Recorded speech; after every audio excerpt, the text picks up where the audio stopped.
I don't know if y'all smell. Do y'all smell that? I smell something here.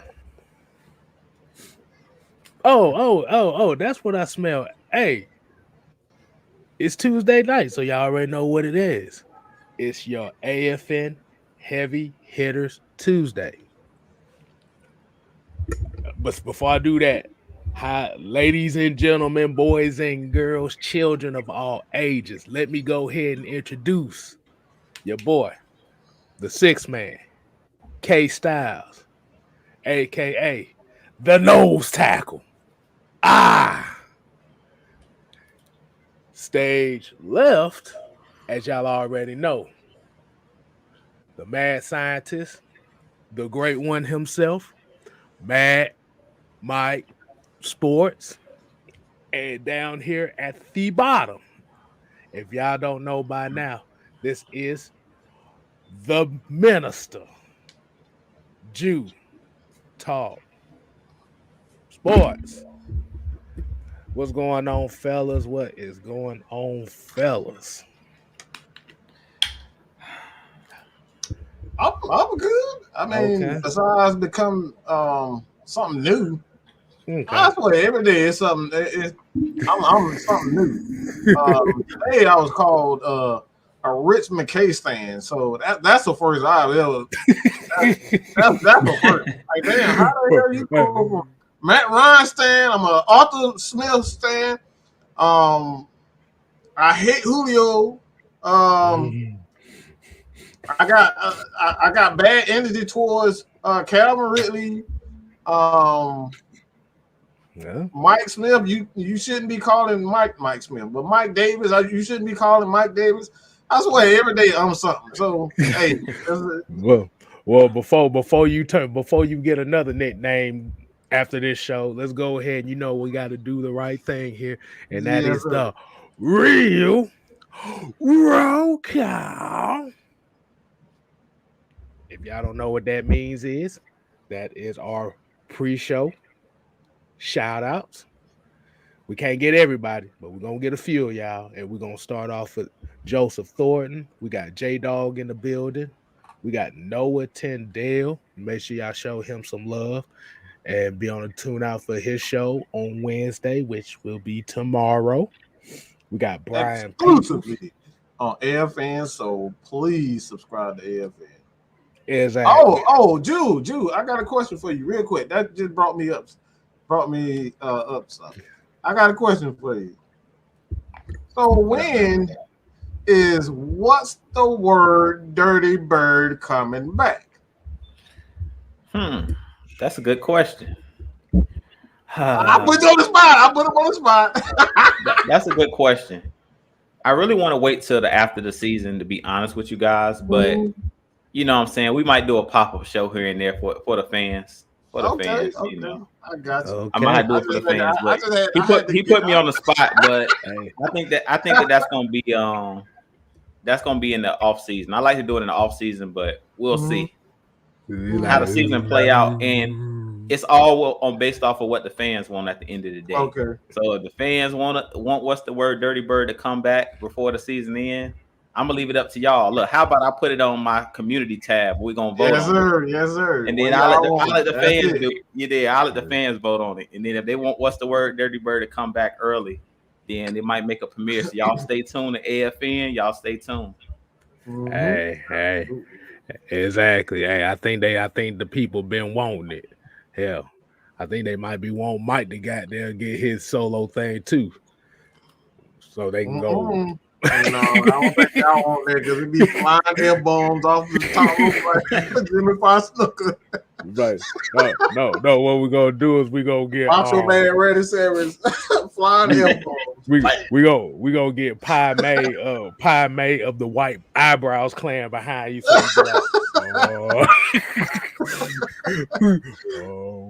But yeah, let's get back to it, man. Like I said, we got Isaac Crimes, we got Make You Fumble, we got Blitz 818. Andrew G, he said he got COVID, so no work. Hey man, like I said, take care of yourself and and get a speedy recovery. Yes, sir. He said he'll have to miss a stream this week. But yeah, like I said, we definitely appreciate it. But make sure you take care of your health first. We got J Dog. We got Dre 2 Statement. We got Michael Walker. We got Bobby Boy Zone 3. We got Jerry Bowie. And my last couple ones going to be Pody TV, Bubba Gump, Floyd Donnelly, Atlanta Nation. Okay, let's go ahead and get this thing popping, man. Hey, if I haven't got to your name, we see you in here. We shout you out a little bit later. Just keep leaving your comments in here for us. All right, fellas, man. What do we got for them tonight? What are we doing? What are we doing for the people? I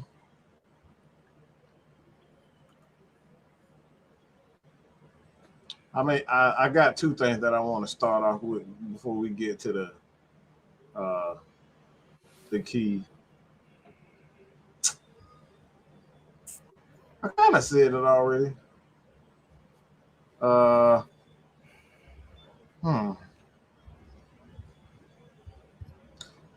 know I've been trying. I've been on my Zen move lately, so I've been trying not to go crazy, but I'm trying. I mean, Marquise think I'm some type of demon seed. He always talking about I got bad energy and all that type of shit. So, I've been trying, but bro, I got called a stand, a Rich McKay stand. This man is how what? How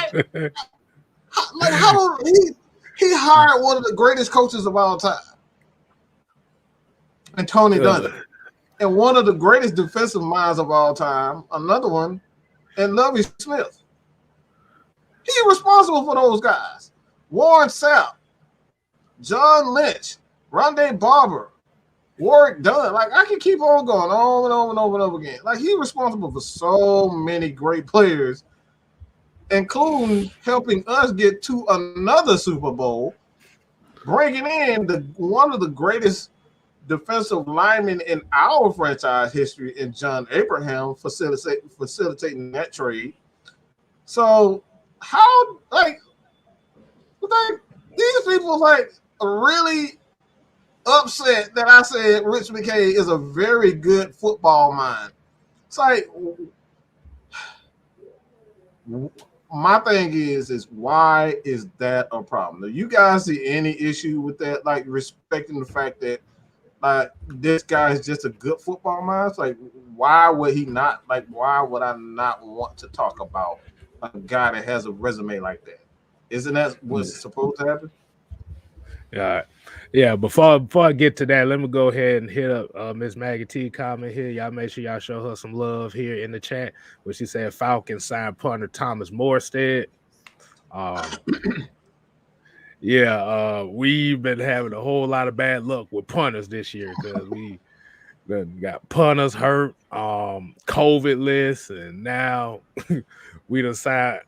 This is almost kind of reminiscent of the Morton Anderson signing from back in the day. Don't it kind of give you that vibe just a tad little bit? I mean, not really, because I don't know who the hell he is. I have no idea who the guy is. So I'm not going to talk about Thomas Morstead, Mike. Yeah. The Saints he's punter. A long time Saints punter. Yeah. My thing is, I just don't know what's up with us signing all these old guys. Like, we ain't got no young legs out here. Like, why we signing all these old guys? The young legs can't stay healthy. That's the problem. I'm just like, man, we got all these old. Colquitt, one of the oldest punters, and then now we get Morstead. I'm like, was this dude even playing still? I thought this guy was retired somewhere. I mean, he was with the Jets. He's pretty old though. Yeah. Morstead is up there too. I think he's like in his late 30s. So I'm like, okay. I mean, I'm pretty sure it's college punters that come out every year. Like, and then I heard that we put Maggio on our practice squad. So I'm like, why don't you just sign him? Why are we signing? They said they want. They said they want some coffin corner punters. That's what that is. That's really what it comes down to. If a lot of people don't know what coffin corner means, it's guys that like to punt it in the corners so you don't get no damn returns. And this is kind of what Morstead likes to do. He's kind of like one of those. And like I said, there's not really a lot of punters that do this like that anymore because everybody just trying to boom it downfield. You either got coffin corner punters or you got hang time punters. Just so guys don't get a chance to return them. We're going to find out. That's true. It is going to be weird. As long as he don't go out there and pull nothing, and then we end up having to have Young Wei Koo punting. Like we did that one game where we didn't have no punter. Right. Young Wei Koo was out there doing both jobs. So. Right. All right. Yeah. I mean, yeah, it's far better punters, but they looking for experience right now, man, because that's basically what it comes down to, because Cam Neasy couldn't stay healthy. They had to cut him. Don Maggio lost his job at the beginning of the year. So, but I just wanted to get that out the way. But okay, so getting back to what Mike was saying, I'll let you go ahead and hit this about the Rich McKay stand comment. What do you feel about what Mike said on that? And is Rich McKay a good football mind? Yeah, I seen a comment go past KStylzz. I don't know who put the comment in.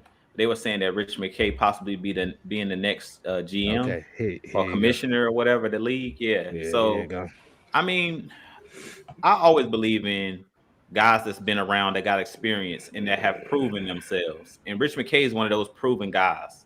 Like the Buccaneers have 2 Super Bowls, and he was the architect of the first Super Bowl. Mike talked about it. The Warren Sapps, the John Lynches, all of those guys are the Derek Brooks of the world. Rondé Barber, people forget Warwick Dunn was a Tampa Bay Buccaneer before he was a Falcon.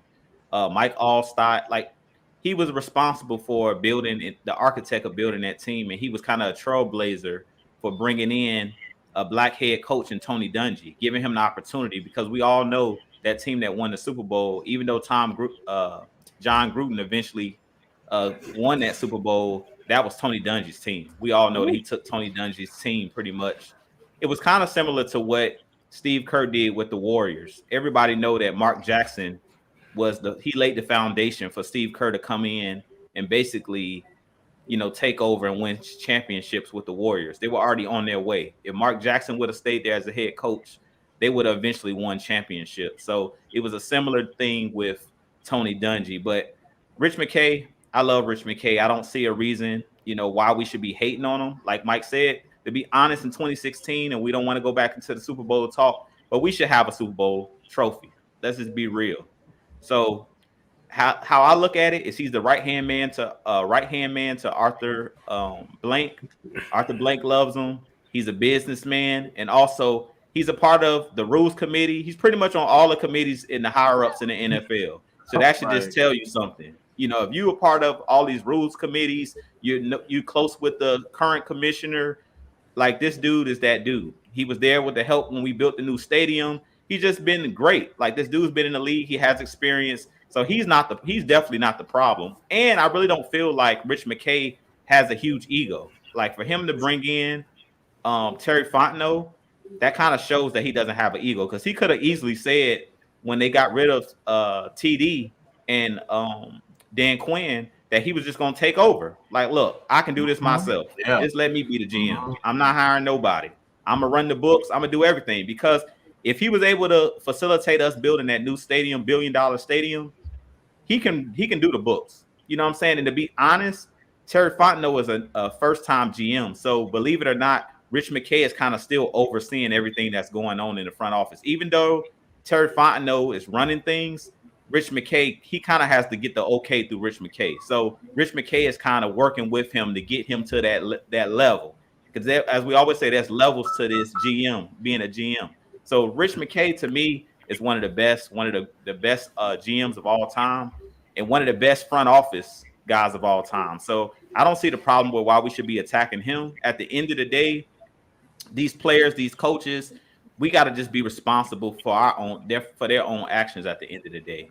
Rich McKay has given, even when Dan Quinn was here, he gave him enough weapons. We know how potent our offense, we knew how potent our defense. Like signing guys like Dwight Freeney, bringing him in 2016 was huge.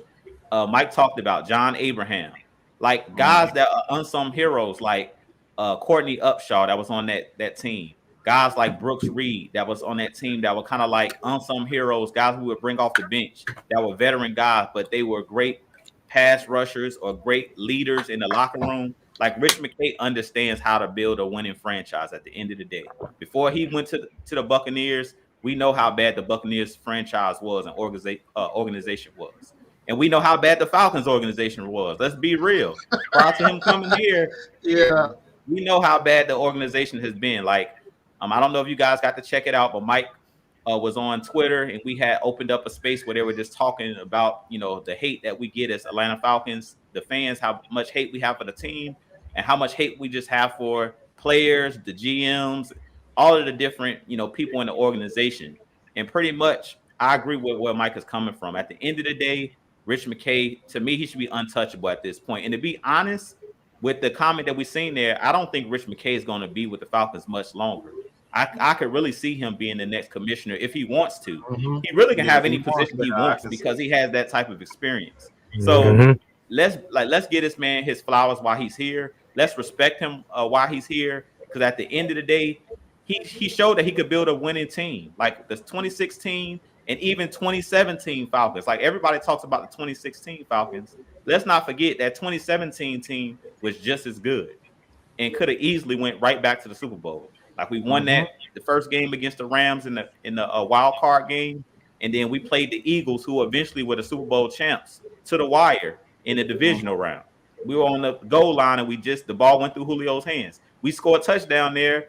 Chances are we go back to the Super Bowl back to back, and chances are we win that Super Bowl. So let's just be real. Rich McKay is not the problem. Yeah, at the end of the damn day, it's the coaches and the players that decide if the team wants to win or not. Exactly. So, yeah. So, KStylzz, that was my long answer. I'm sorry.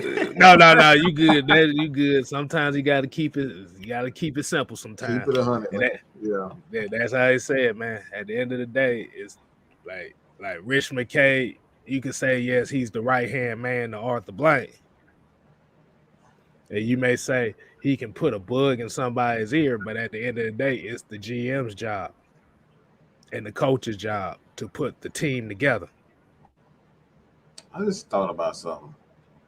If he becomes the commissioner, you can only imagine how so many people will really hate the Falcons because he's a former team president, turned commissioner. Yo, y'all think they hate us now, boy? Woo-wee. Oh my goodness, that would be nasty. Like I said, they really don't give us a lot of credit, and then you have one of our guys, turn commissioner. Yeah, that'd be something else. But like you son of a bitch, like you son of a bitch, how dare y'all? Right. But yeah, but going from what Mike's comment from what he was saying about being called a Rich McKay stand, that's basically just cover up talk for saying, why do you still watch this team? Why do you still like this team? That's pretty much what they really saying. So it's just coming up with every new thing, like either you a Rich McKay stand, or you a Matt Ryan lover, or you a Julio hater, you a Mike Davis hater. Like, damn. Well, but you might well just say, shoot, I don't like what you saying because you like the damn Falcons. Just say that. That's what it seems like. It ain't what it seems like. That's what it is. I was gonna get that much hate for. Like he's an executive. Like y'all hate executives. That's like that's a new one. That's like that. Look, that's like saying you hate AFN. but we are no reporters to the damn team. Like, shit, I ain't got nothing to do with it. Exactly. But get some of these comments. Hey, J Rock for Life is in the chat here. Like I said, y'all make sure y'all show him some love. We got Popcorn Movie Games. That's one of the homies right there. We probably gonna definitely get him back on the show here pretty soon. But now we can't talk about the draft right now, but we still got 7 games to go in this season before we get into the draft. Yeah, we got a protocol over here. We only talk about the draft when that last game hit. Exactly. We send all the comments, all the questions.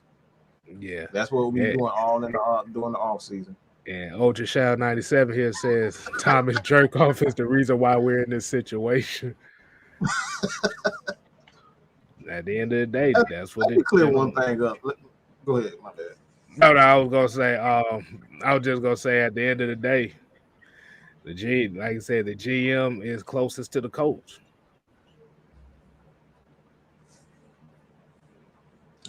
He's the closest to the coach. That's what it comes down to. But I just want to clear up one thing also. Yes, the general manager, they're calling the shots, the day-to-day shots as far as getting the signing potential free agents, restructuring contracts, as well as drafting, restructuring, and free agencies. Like, they are the guys that are going out and doing the day-to-day. But I say it time and time again, the general managers are not calling the shots. What he is a front man for what the team president, whomever the team president is, the guy who's really calling the shots. Okay, they are the football guys. That's why you go and San Francisco, for example. This is a perfect example. Reason why Kyle Shanahan isn't, and I'm just gonna be real, and I'm not no Kyle Shanahan. I'm not a stan. I'm not a fan of his. But the reason why they're struggling is because guess what? John Lynch is making all the calls. That he's the football guy. He's calling all the shots. They got a general manager, but at the end of the day, that team is gonna always be a defensive team because of John Lynch. All right. And he's not getting what he wants. All right, you look at their last 3 drafts. I think they went defensive. I think they went like defensive line. I think they got McGlinchey. I think they had him in the first round. But outside of that, they went all defense. So that team is a defensive team, and that's one of the reasons why Kyle Shanahan is struggling, because he's not getting the tools that he wants. Yeah, he's a coach, but he's not calling anything. It's all up to the team president. So yes, those guys are doing a good job, but I want to clear it up, because I think a lot of people got the misconception that the GM run things. The GM is just a figurehead for the team president. Those are the guys who really calling the shots. Okay. But let's go ahead and get to what the people want to talk about tonight. Like I said, that's what we usually call the early show babble. It went a little bit longer than we wanted to, but let's go ahead. But yeah, give y'all a little something, get a little taste of what else we talk about. But we call this a must-win game. Before the season started, this was my trap game in this schedule. Jaguars versus Falcons. What more can be said? You ain't got no damn choice. You got to win this game.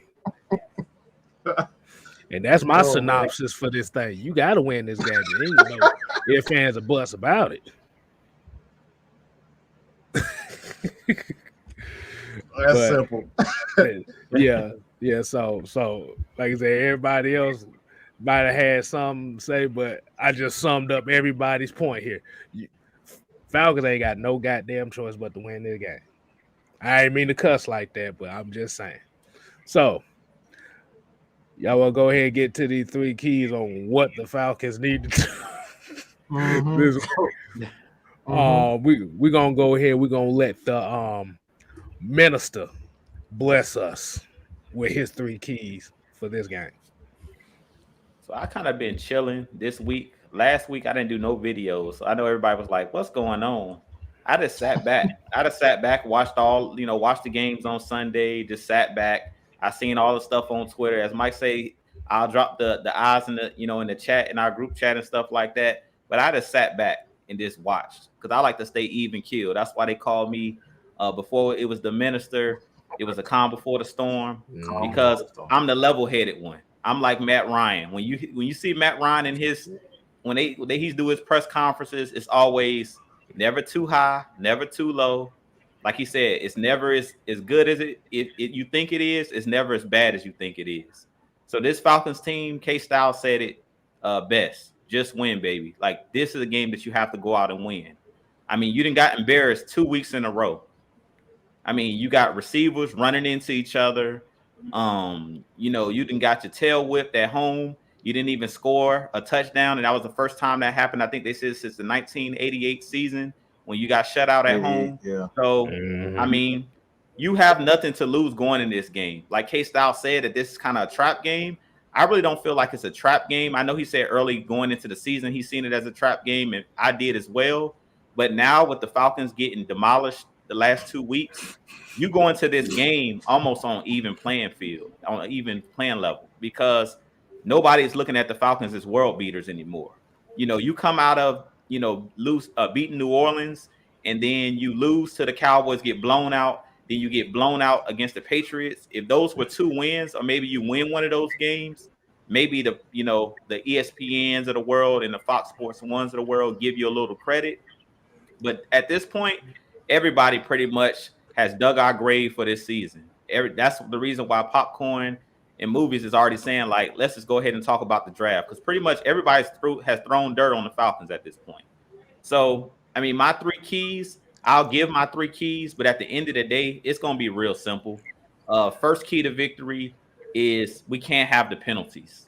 We seen Matt Ryan on Thursday night chewing out everybody on the sideline, and then in the second half, he was just trying to kind of be that Joda energy for the team. Like, come on, he was slapping the offensive lineman, punching them in the chest, like, come on, let's go. Like, he was trying to basically get in their face and say, look, it's still a 13-0 game. We still can win this game. So in this game, we can't get behind the chains. That's really what's been killing us the last 2 games. On first down, we've been losing yardage when we try to run the ball. We've had too many negative plays, whether it's holding, whether it's false starts. We got to clean that up in this game. So that's my first key to victory is you have to limit the penalties. Like, we have to cut the penalties out. Some of the penalties in the last game were so-so, like the one on Fabian Monroe where they call pass interference. It was a lot of ticky-tack, fouls and stuff, but you know what you get when you play the Patriots. We know how to, you know what the Zebras are going to do when you play the Patriots and you playing against Bill Belichick. So that's the first thing. Be disciplined. In this game, we can't have the false starts. Those are things that you can control. So in this game, clean up the penalties. We hadn't seen it since week 1, as far as all of those penalties we saw in this last game. So that's my first thing. The second key to victory in this game, and we've been saying it since last season. I've been saying it since last season, and it's run the football. You have to balance it out. We have to balance it out because the reason that the offensive line is struggling is because you're falling behind in these games, and now teams can tee off on Matt Ryan, and they can tee off on your offensive line, and basically you're backpedaling the rest of the game. So in this game, come off the ball, knock them off the ball, run the ball with some authority, take Mike Davis out of the game if he's going to be tiptoeing at the line, put in Quadri Olison because he showed you last week he going to one cut and he going to get you 2 or 3 yards. Go ahead, KStylzz. So we can every time Mike Davis run the ball, what we're going to be like, tiptoeing in my Jordans, and up, tiptoeing in my Jordans. I don't forgot who that rapper was. Go ahead, Drew. I didn't want to throw that out. Now you good. I mean, I'm just tired of seeing it, man. Like, get the ball. Like we talked about Todd Gurley last year. I mean, we were better off keeping Todd Gurley if we knew we were gonna get this out of Mike Davis. Like, just hit the hole. Like, stop dancing. Stop dancing in the backfield. Stop slipping like you got grease on the bottom of your cleats. and just go straight. Like, get the ball and hit the hole. He's doing too much dancing. That's the reason he's losing yardage. Like, you too big of a running back. We call him a UPS truck or whatever KStylzz called him. But he's like, we thought Freeman danced in the backfield. This dude will not hit the hole to save his life. Like, dude, you big. Ito Smith was smaller than you, and he would hit the hole. Like, just hit the hole. Like, you're going to get a yard if you would just hit the hole. He getting 2 and 3 yards because he's dancing behind the line. Stop looking for the hole. Just run where the hole supposed to be. Just fall forward. We seen in this last game, Quadre ran the ball well because he just one cut and he was north and south, and he would get yardage. That's what we need in this game. And for Arthur Smith and that coaching staff, I know you guys paid Mike Davis to be the bell cow, to be that guy, but he's not stepping up. So it's time for us to see what we got. We got a Caleb Huntley. He's another guy that'll go north and south. So if Mike Davis is not going to do what we asking him to do in this power running system, take him out of the game. But you got to get back to balancing it out. So that's my second key to victory.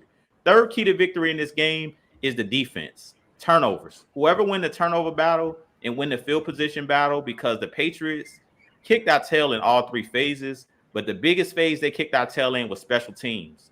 And that's something that KStylzz is really big on, is the special teams.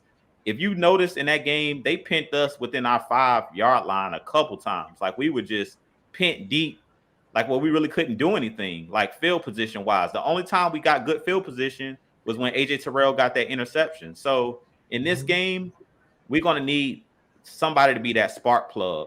I'm hoping that Jalen Hawkins can come back, because it seems like he was that good luck charm on the defense. Other than AJ Terrell, you know, quarterbacks were not afraid to throw at Hawkins, and he was coming down with interceptions. And then, God forbid, he went down with an injury. And ever since then, it seemed like we kind of been snake bitten. So I really want to see if Hawkins comes back in this game. He's been a guy who gets turnovers. But we're going to need guys to step up in this game. It's no excuse. You're playing against a rookie quarterback in Sunshine.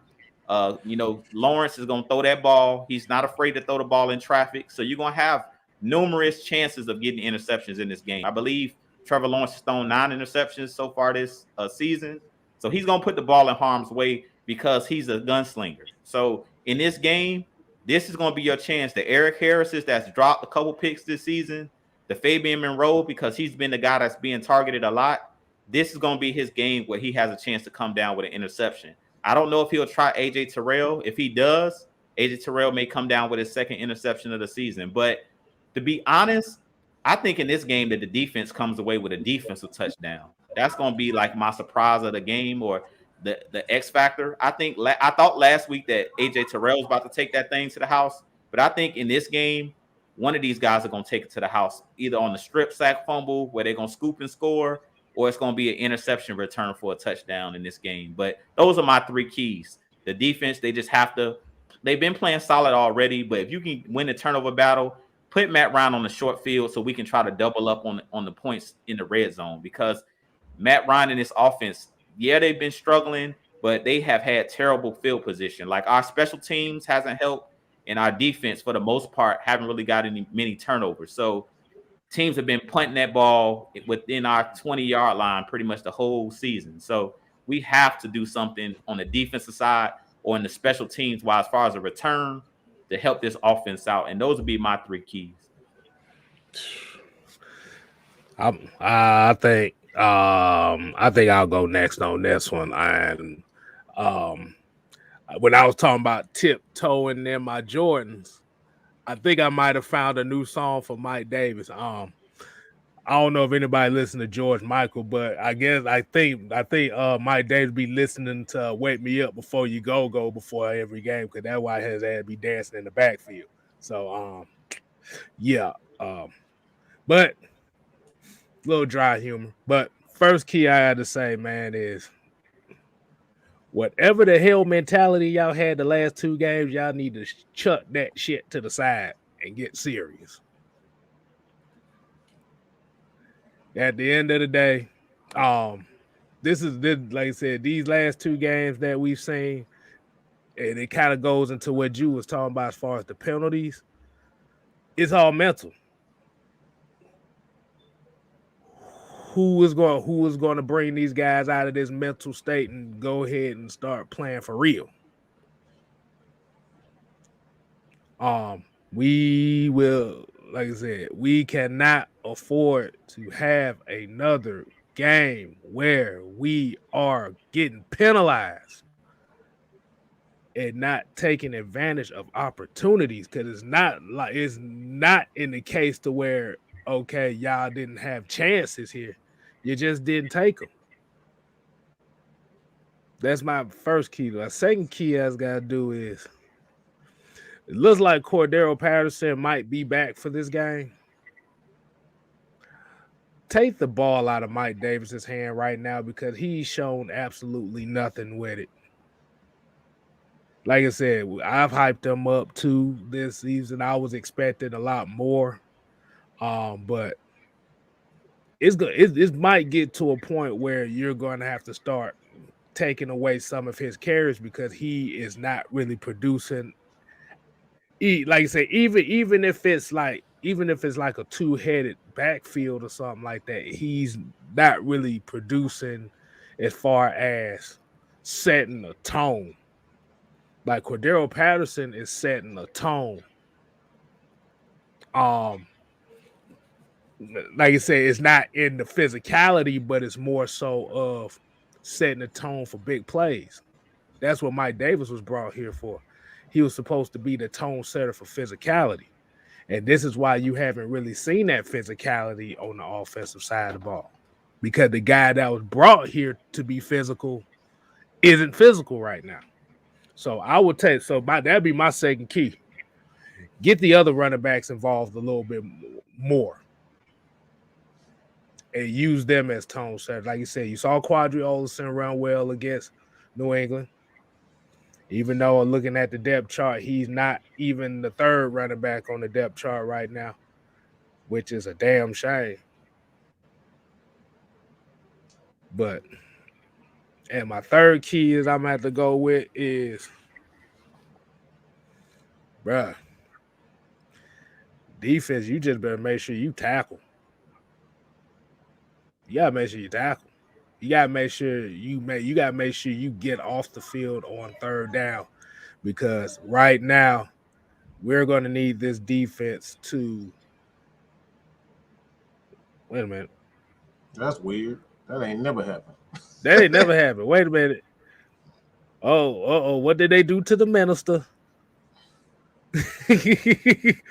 But going to the third key, like I said, defense is going to have to be the tone setters for this team right now, as far as when you get an opportunity to get those interceptions and them turnovers, you have to capitalize on them.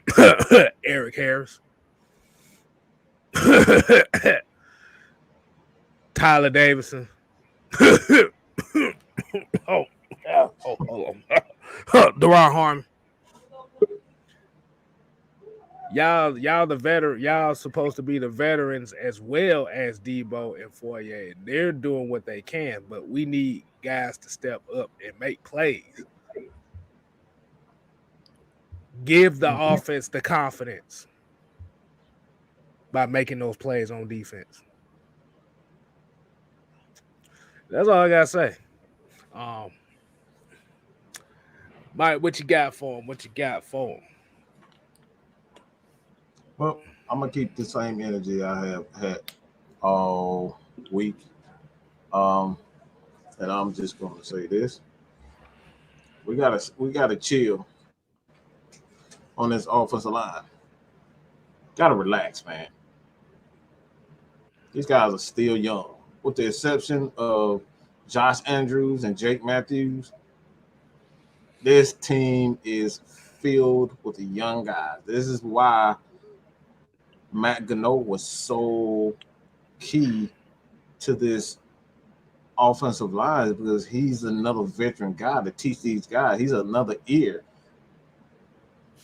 because a lot of these guys have never seen most of the defenders out here. Most of these guys have never seen these types of schemes in the NFL. This is not college. I need y'all to get that through y'all head, fans. This is not college. We don't see guys lined up in the same exact spot every week, week in and week out. You wonder why Georgia is why they're so dominant on the defensive side of the ball? Because you never know where them son of guns going to be coming from. You have no idea what Jordan Davis is going to be.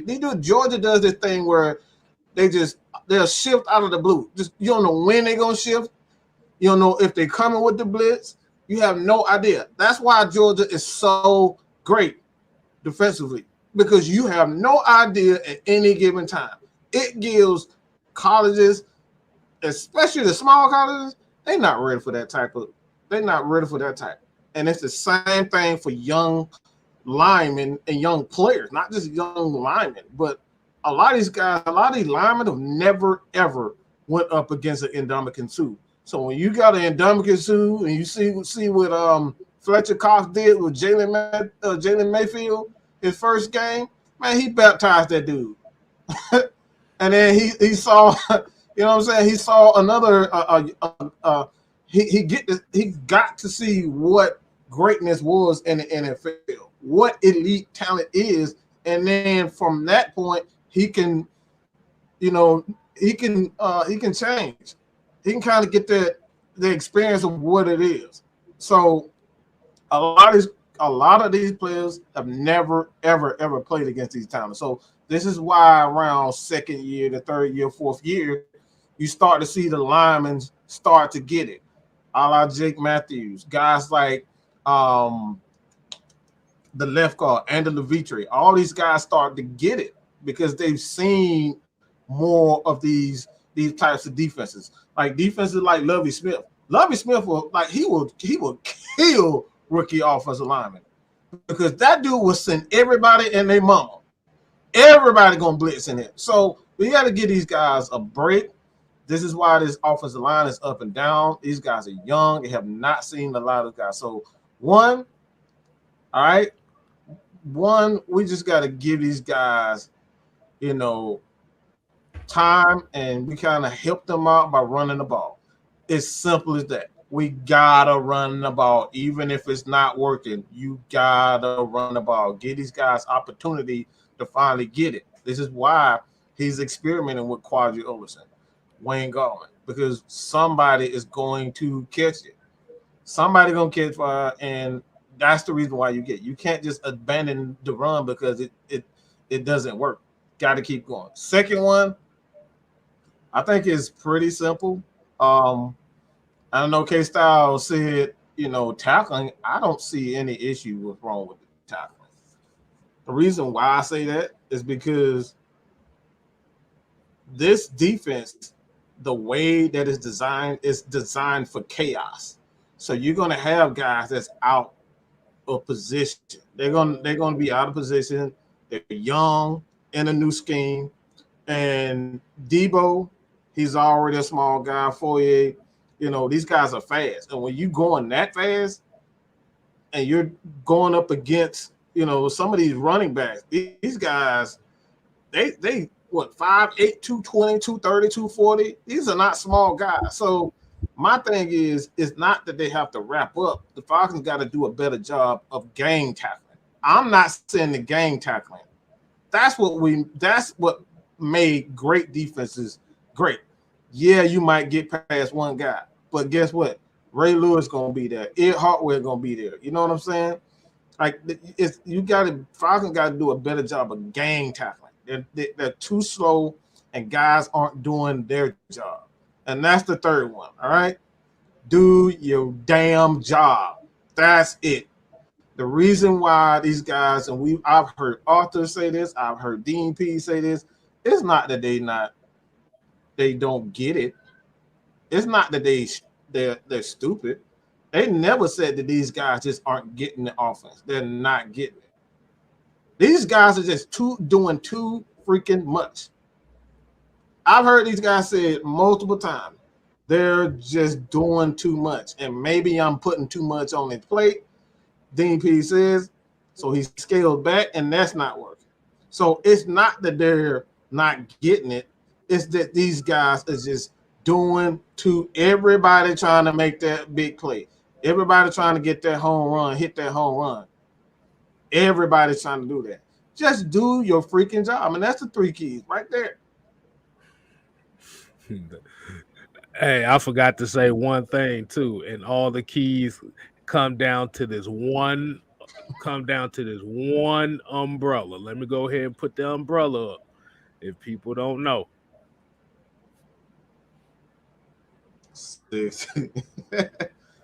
pretty much. It's got to be done for 60 minutes. That you can't get away from that. Yeah, because I'm looking at these statistical categories as far as the way that the ball has been contributed in the running game with Mike Davis.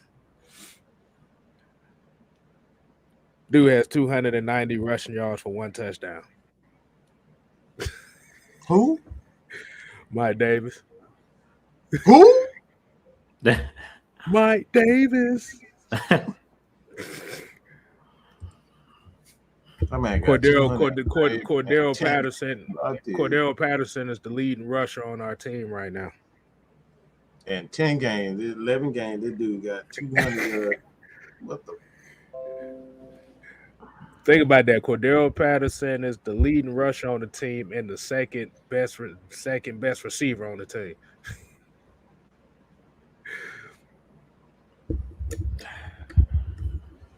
That looks pretty bad, don't it? So you see why I'm saying that the offensive line is okay.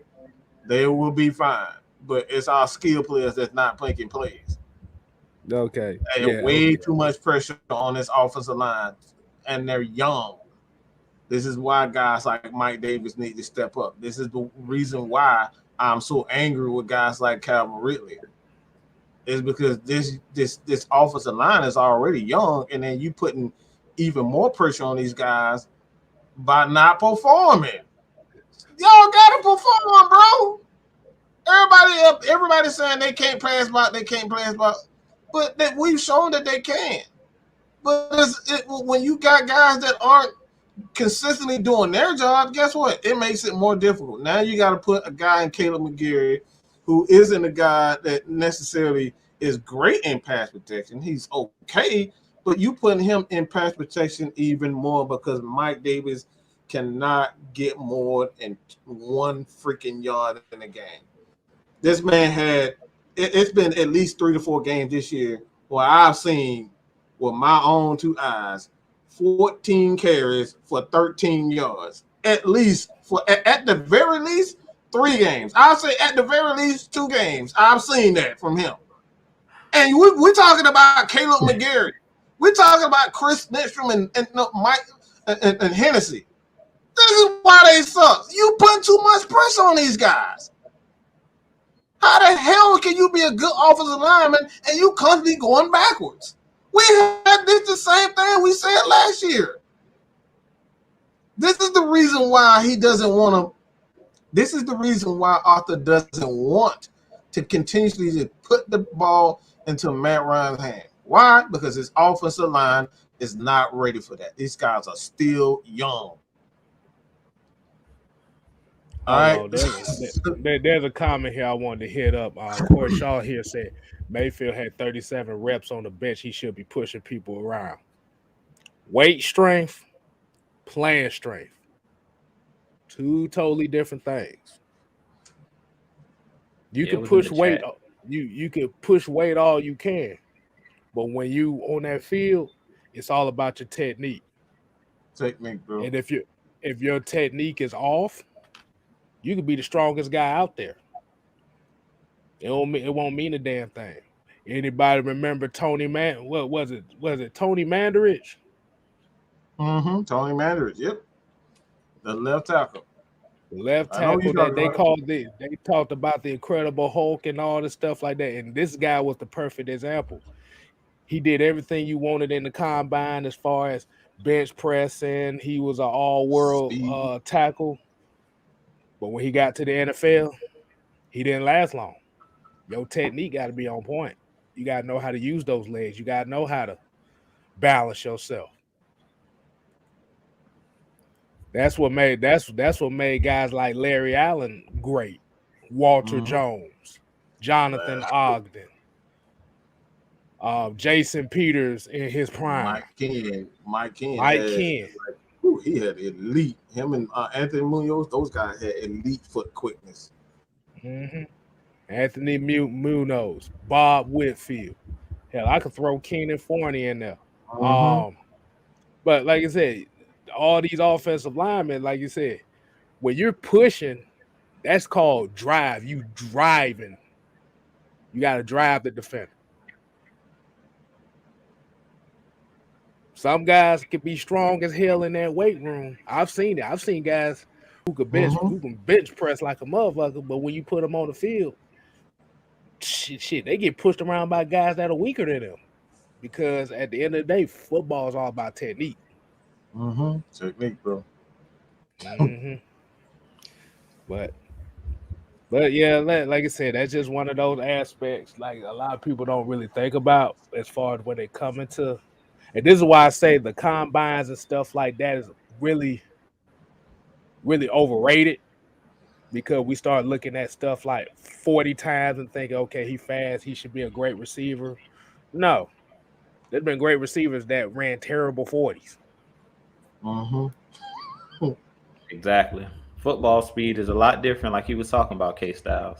Football. Like, you seen guys like even Jerry Rice, he didn't run a great 40, but you never seen him get caught from behind. When he catch a post or he catch, you ain't catching him. Like, it's one thing to have that football speed and that 40 time. You know, you can train for a 40, you know, to run with the right form and stuff like that. But once you put those pads on, technique, all of that come into play, man. When those bright lights come on, like I said, I'd rather somebody have football speed and have, you know, that straight line, you know, like that track speed. It's a lot of guys that have track speed, but can you catch? Can you do the, you know, the Darius Hayward-Bay was one of those guys coming out. Everybody talked about. Oh my goodness! With the Raiders, he had speed, but he couldn't catch, and he didn't have any technique. So it doesn't matter. You know what I'm saying? If you can get behind the defense, if you can't catch, touchdown, boy. Exactly. He be wide over here, drop an 80-yard touchdown, boy.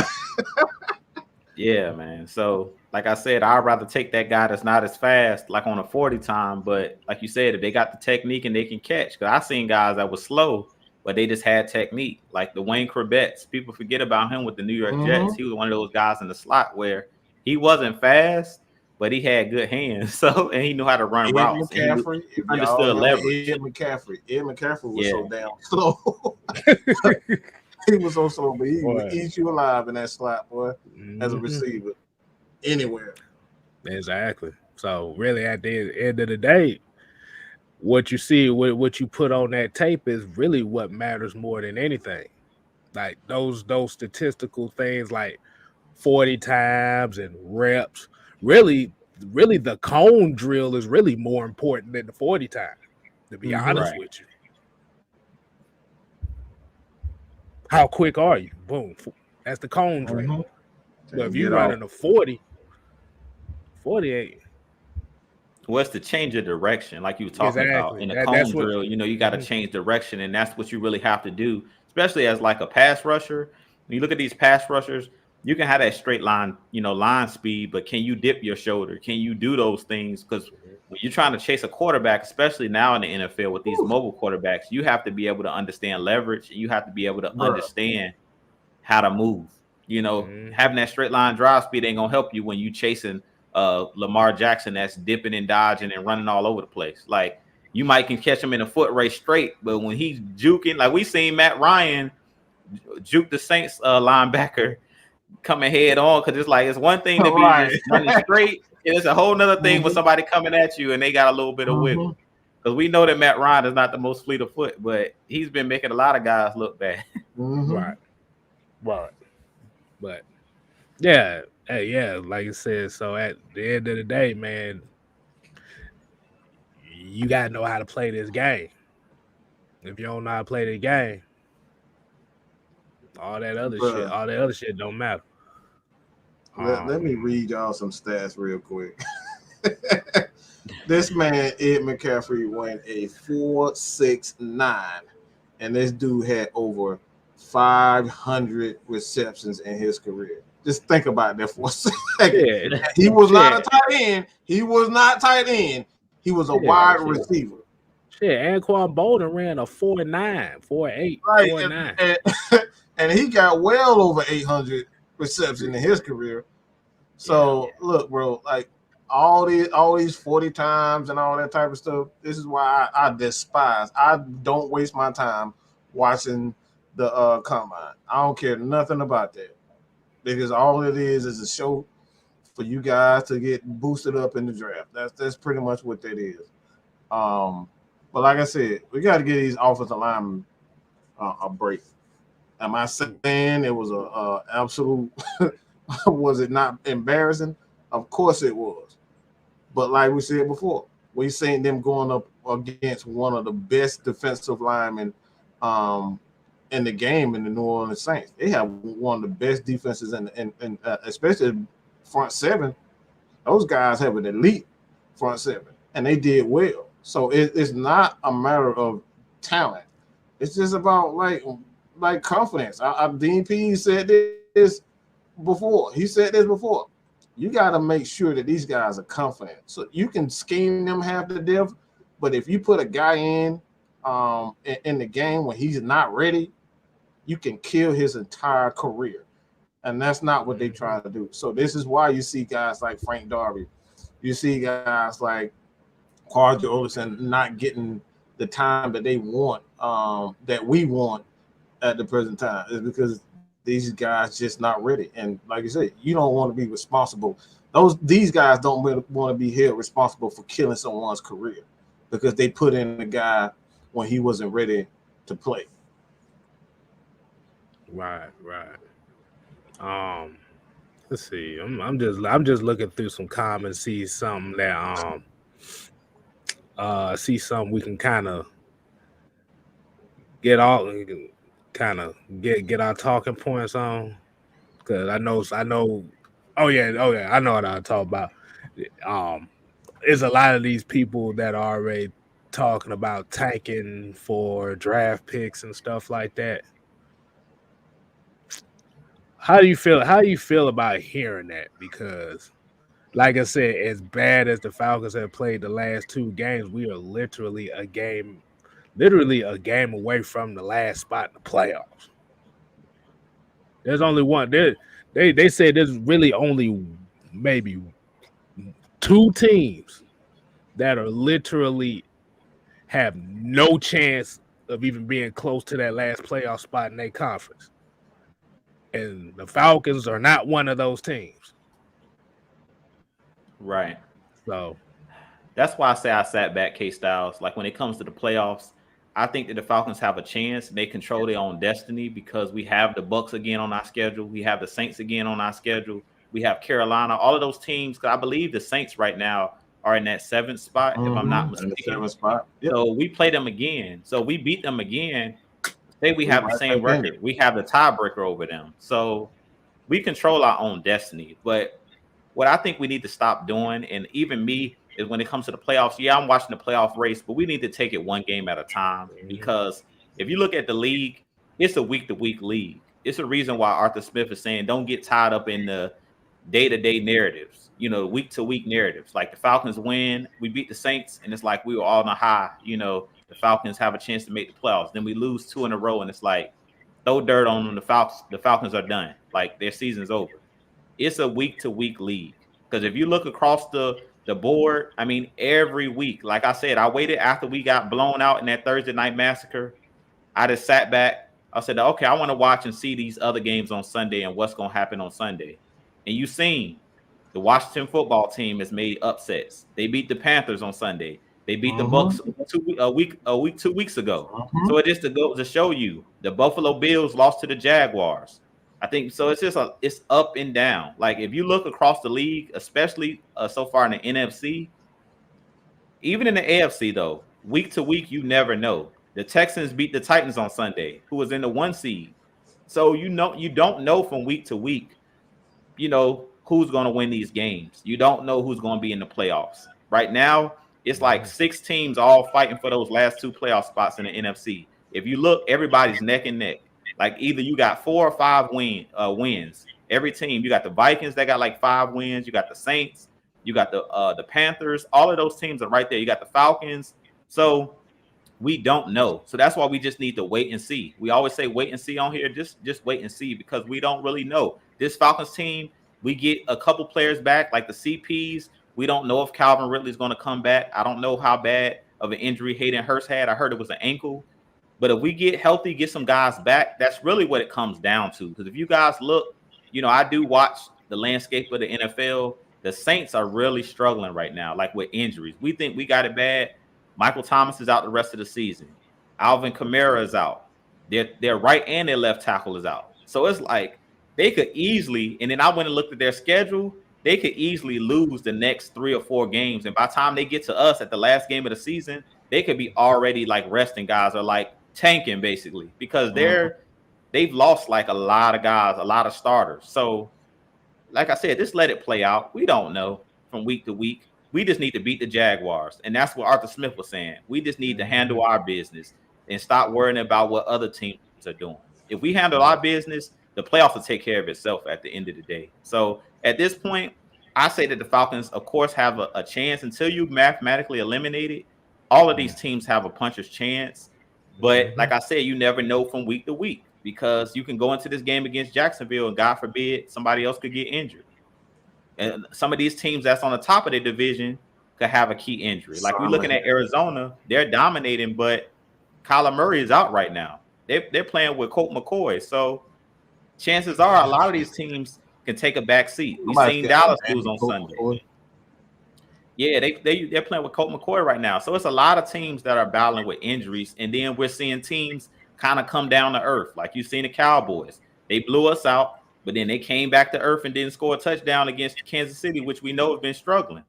So, like I said, and everybody's pretty much stated that Dallas is a Super Bowl contender, which I think they are, but from week to week, you don't know. And that's why you just got to let it play out. Like, you don't know. The Falcons was riding high, and it's an up and down league. From week to week, the narrative changes. So we just got to let it play out. I think the Falcons still have a chance, and I would never tank. I would never say tank, because you build a losing mentality. When you start tanking and resting players and, doing all of that type of stuff, you basically create a losing culture when you start doing that. So until you mathematically eliminate it, keep fighting. That's how I look at it.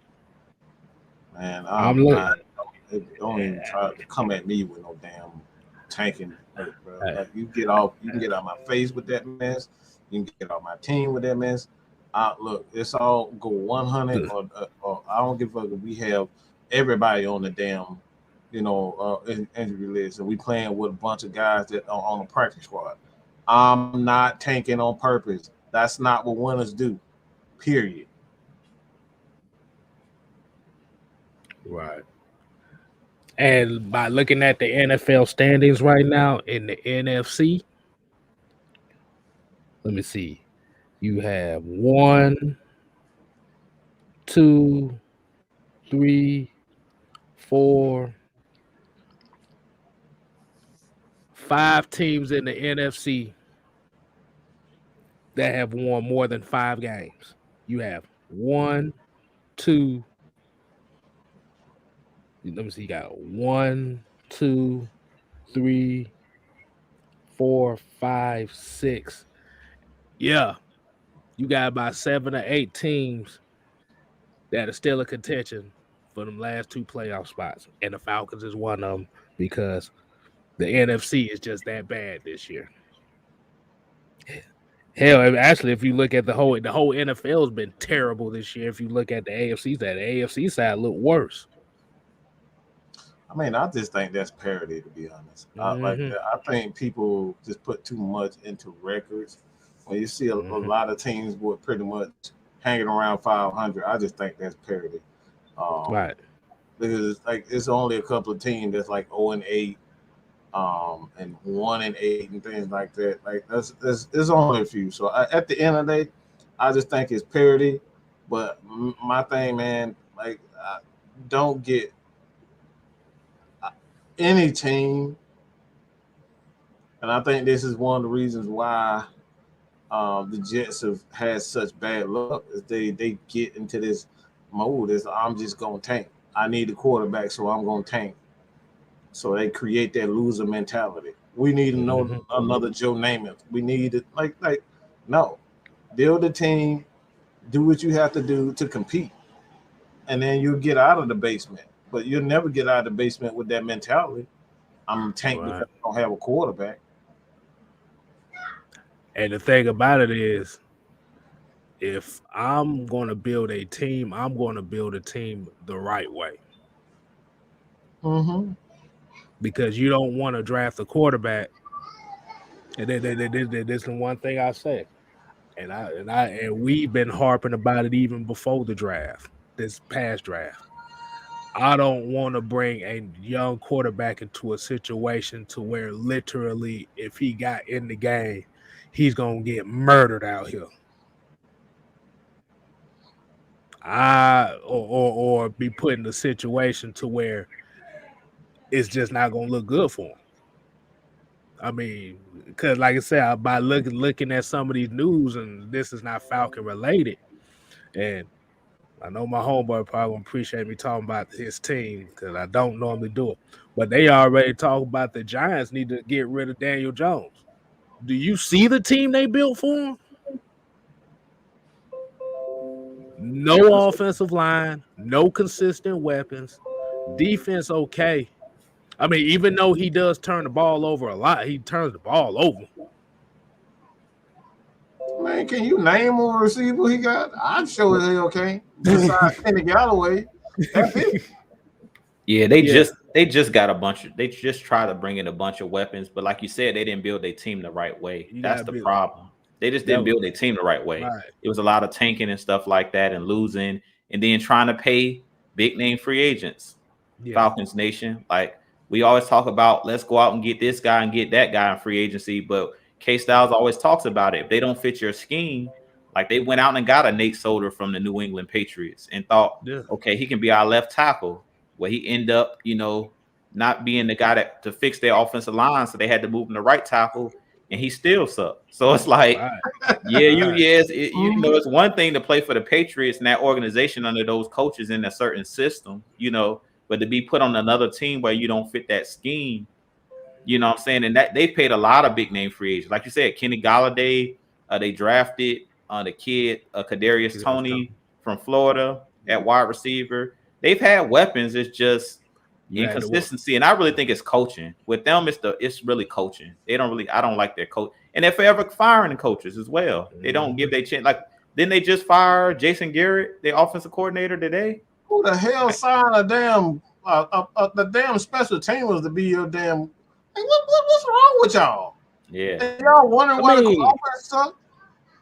I mean, like I said, the coaches is one thing, but like I said, you got to think the Giants had the worst offensive line in the NFL for the last 3 or 4 seasons and didn't address none of that. Yeah, you literally built your entire offense on a running back that can't stay healthy right now. Yeah. Well, the reason I say coaching KStylzz is because when they had Tom Coughlin there, as much as people don't like Tom Coughlin because he's kind of an old school type of head coach, that's when they were actually winning Super Bowls and when they were actually doing something. Investing in the trenches. If you don't invest in the trenches, I don't know how many times we've said that before, but if you don't invest in the trenches, you don't build outwards. All right, you gotta start from within and go out. That's how you get, and that's the problem. The Falcons built the defensive wrong. They spent money on the secondary once they had Vic Beasley, and they just stopped. Once they had Vic Beasley, he had his a pretty good first 2 years, but they just stopped, and that's the problem. You don't once you get a guy, you don't stop building, you continue to build. And what the Falcons did again, we saw it. We got DM, we got Keanu, and we just and Robert out like a lot of those guys. It's just like are they okay? They're okay, but at the end of the day, you got to continue to build in the trenches.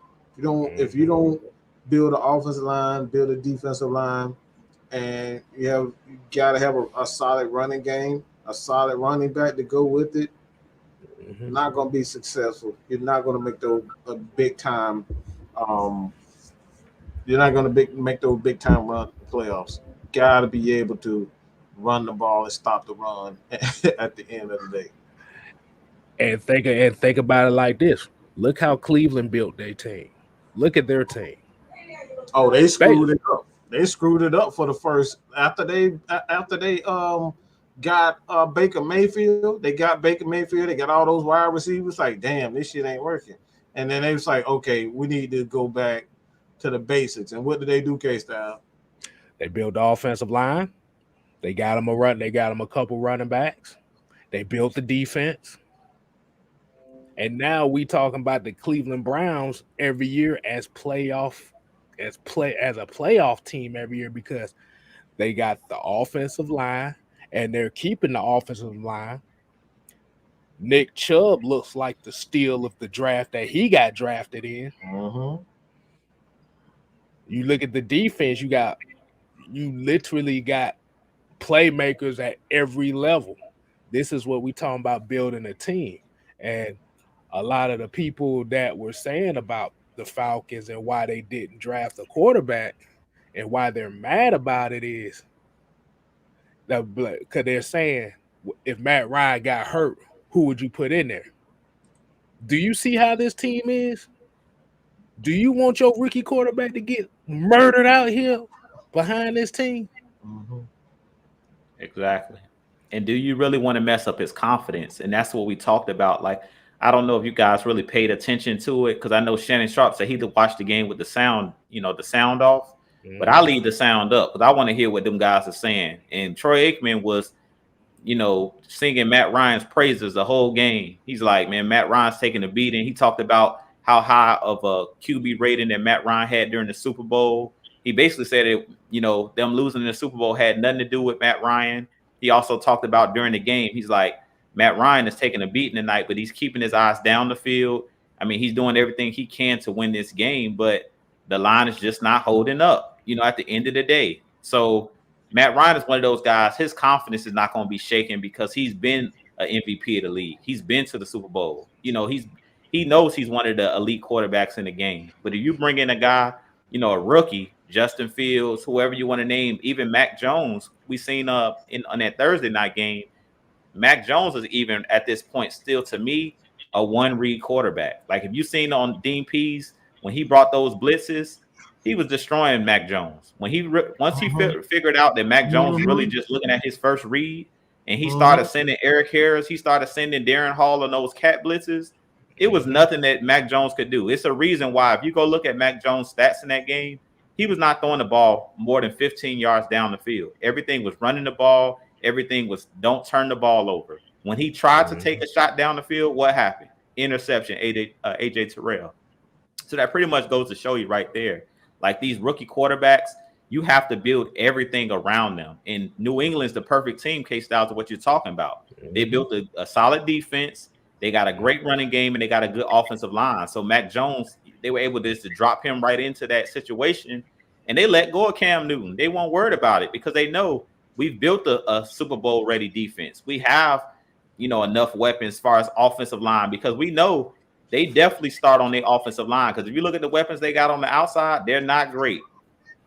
We all know that Aguilar. We all know that the weapons that they got are not great wide receivers. But if you build a physical team and you build in the trenches where you can protect your quarterback, you don't have to have great wide receivers to win a Super Bowl. New England's proven that year in and year out. They've never had great wide receivers. Baltimore has been doing it with two tight ends, Hayden Hurst and Andrews. They've been doing it for quite some time. So there's a recipe for success. So yeah, like you say, even when we talk about Lamar Jackson in Baltimore, like you said, the team is built on one thing. It's built in the trenches. That's it. Like you said, you don't always have to have a great outside threat. You just have to have a capable outside threat. And I mean, it never hurts to have one, though. It never hurts. But at the end of the day, had the same recipe, even going back to 2000. They didn't have an all-world wide out. They had Shannon Sharp leading it. Yeah, right. Yeah, they had Jamal Lewis running the ball. The offense was averaging 8 points a game, and the defense was averaging fucking 10 points a game. Yeah, man. I mean, we've seen it year in and year out. Like when the playoffs roll around, we know what travels: a running game and a solid defense. If you can stop the run, if you physical and you can run the ball when it gets cold outside, when you have to go up to Lambeau, when you have to go to these, these places, we know what travels. A running game and a good defense travels. We've seen those teams that had those, like you said, those air raid offenses and throw the ball all over the field. But if you go even look at Lamar Jackson's record, his record is crazy with Baltimore. He has one of the best records, and it's because, like you said, it's how they built their team. That running the football and playing great defense, that wins in football because it's about moving another man against his will. It's not always pretty, but it gets the job done. And like I said, just think about how the San Antonio Spurs were in basketball. They was called the boring franchise, but they was winning championships. They had just as many championships in that span of time. Actually, I think they had the most at that time when they won those 5 championships within that span from 97 to 2014. However the hell they did. It ain't always about pleasing the casual person that wants to see the highlight plays and just the pretty football. That was like we said, like we just said, boring football can win you championships. I think boring football wins more championships than pretty football. It does, because the Patriots are boring. The Patriots been boring for years, but they've been winning. because let me use an example. And like I said, I'm gonna use these teams, even though these quarterbacks have won a Super Bowl. Why have they only won 1 Super Bowl? Look at Aaron Rodgers. If you look at that Super Bowl team, he played great that game, but it was led by the defense getting turnovers that year, and it was led by the running game, at least getting some pressure off of them. They were the 2016 Falcons, KStylzz. That's why I compare everybody to. Basically, if you got a high-powered offense and you can score, and your defense can get timely turnovers, you can win. But it's hard to sustain winning that way. It's a lot easier to sustain and winning when you can run the ball and when you can play defense. Right. It's hard to sustain a high-powered offense, like being able to throw the ball and we've seen that when you compare the Peyton Mannings of the world to the Tom Brady's of the world. To me, I put Peyton Manning up there, with the GOATs as quarterback, but you just got to look at the teams, the style that they played. The Patriots was a team that had that running game, that had those Hall of Famers on the defensive side of the ball, multiple Hall of Famers. So it's like Peyton Manning was that flashy, the Colts were a more flashy team, but when it came and it got cold outside, that defense travels, man. That running game travels, and New England always had it, and great coaching, that travels. So, I mean, we've seen it because we know Peyton Manning, compared to Tom Brady, I would take Peyton Manning any day to run my team or be, the face of my franchise. But we see what wins. Having a high-powered, offense over a great defense and a great running game. The great defense and running game kind of won out when it came to, that dynasty that the Patriots was able to build. That's why Peyton Manning had one of the worst playoff records of any quarterback in NFL history for a while, because he could win in the regular season, but when it came to that postseason, he couldn't. The one team that he could never get by, and that was New England. And most of the time when they played New England, it was the first playoff game. And usually it was in Foxborough where it's 20 degrees and snowing. Right, exactly. And I see a lot of people kind of bringing up the air raid offense and the Cardinals, but you need a good coach that understands the offense. Problem with the air raid, the air raid's issue is not in the regular season; it's in the playoffs. That's where you see really where the air raid offenses start struggling, because if you even look at Kansas City's offense, their offense is not really playing that well this year, up to the standards that everybody had for them. Because if you look at what the Falcons did last year and what Tampa Bay did to them last year, They took away the deep ball. They took away that possibility of the deep ball, and they're forcing Patrick Mahomes to use all three levels of the first two levels of the field, and he wants that big play. It's another thing I wanted to point out too. What you were saying about Arizona, KStylzz, about the air raid offense as well, is you basically open your quarterback up to more injuries. Like we see Kyler Murray injured right now. It's because you all of those dropbacks, your quarterback getting hit. Kyler Murray is not the biggest guy. You know what I'm saying? So you open your quarterback up. Even when Peyton Manning was playing, Tom Brady never took as many hits. It's a reason why Peyton Manning had that neck injury. You know what I'm saying? You open yourself up. The more you pass the ball, the more susceptible your quarterback is to getting injured. I don't care if he's a mobile quarterback. I don't care if he's a quarterback in the pocket. And we should know that from last year watching Matt Ryan get ragdolled the whole season. Like pretty much with him dropping him back 40, 50 times a game, you just allowing teams to tee off on your quarterback. Even if you are being successful, because Peyton Manning, like you said, he was winning a lot of games in the regular season, but he was opened up to a lot more hits as well. Where in Tom Brady's case, you handing that football off, you putting all of that mileage on your running backs. You know what I'm saying? Right. So that's another thing that we gotta take into account as well, is when you don't have that running game, that protects your quarterback. Like a lot of people talk about the offensive line, having a great running game also protects your quarterback, because if he just handing the ball off, he ain't getting touched. And Tom Brady has been blessed not only to have a great defense his whole career pretty much, but to always have great running games. The Corey Dillons, the Kevin Falks, all of those guys, the Antoine Smiths, all of those guys he played with in New England. And we know that New England stays with a stable of running backs, 3 and 4 running backs. So that's another thing that we kind of overlook, is having those running backs will also protect your quarterback and take some of those hits year in and year out. It's a reason why Tom Brady's 40-something still playing in the league and Peyton Manning's out of the league. All of those dropbacks, it adds up. Those hits add up. Right. And what you guys say on that, Mike?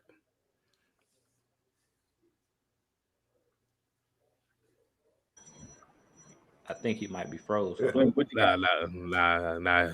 He's good. Hold on. I'm trying to get some information on something, because if this is what I think it is, I'm gonna be real pissed off.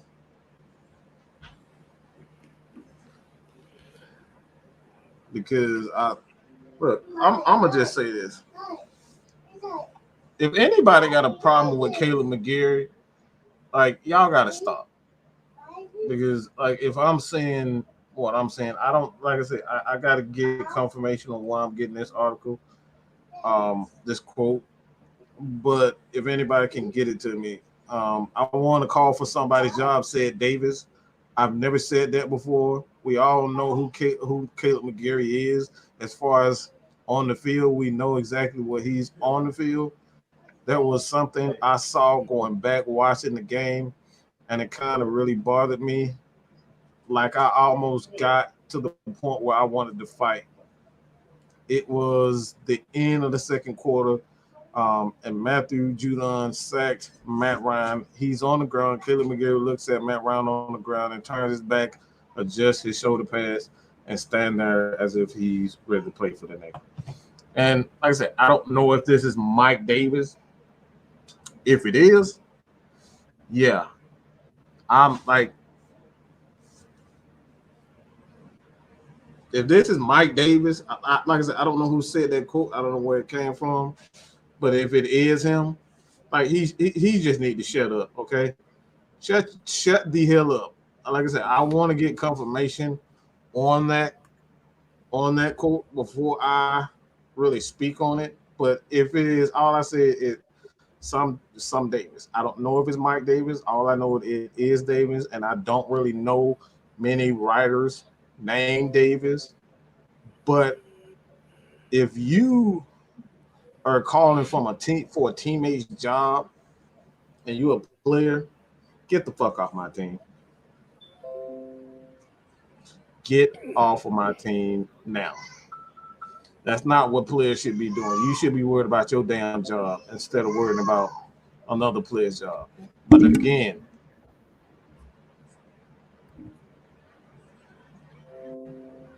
we need to worry about people that is actually starters. You know what I'm saying?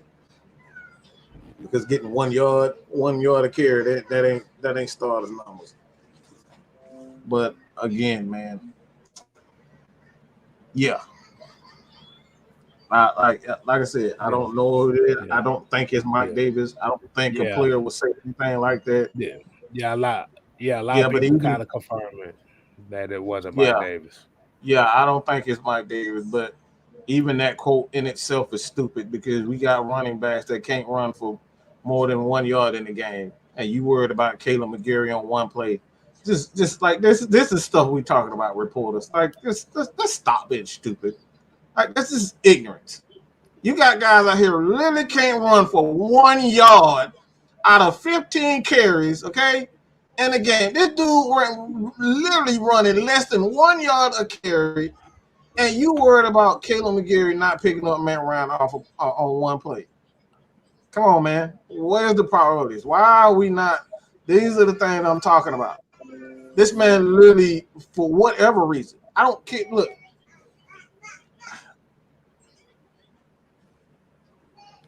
I'm going to just say this. Calvin really ain't here.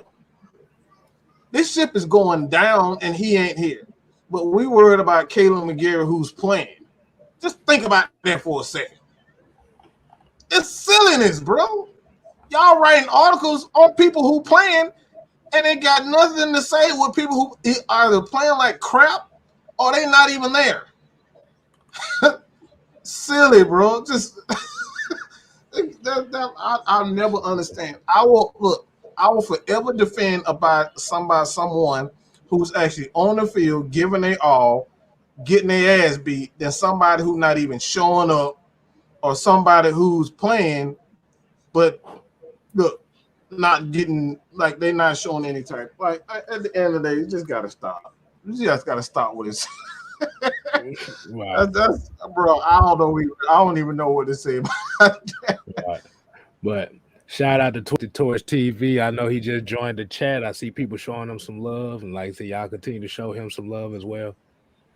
But like I said, the one thing that I saw that Mike Davis has been doing well, as far as on more than a few occasions, is pass protection.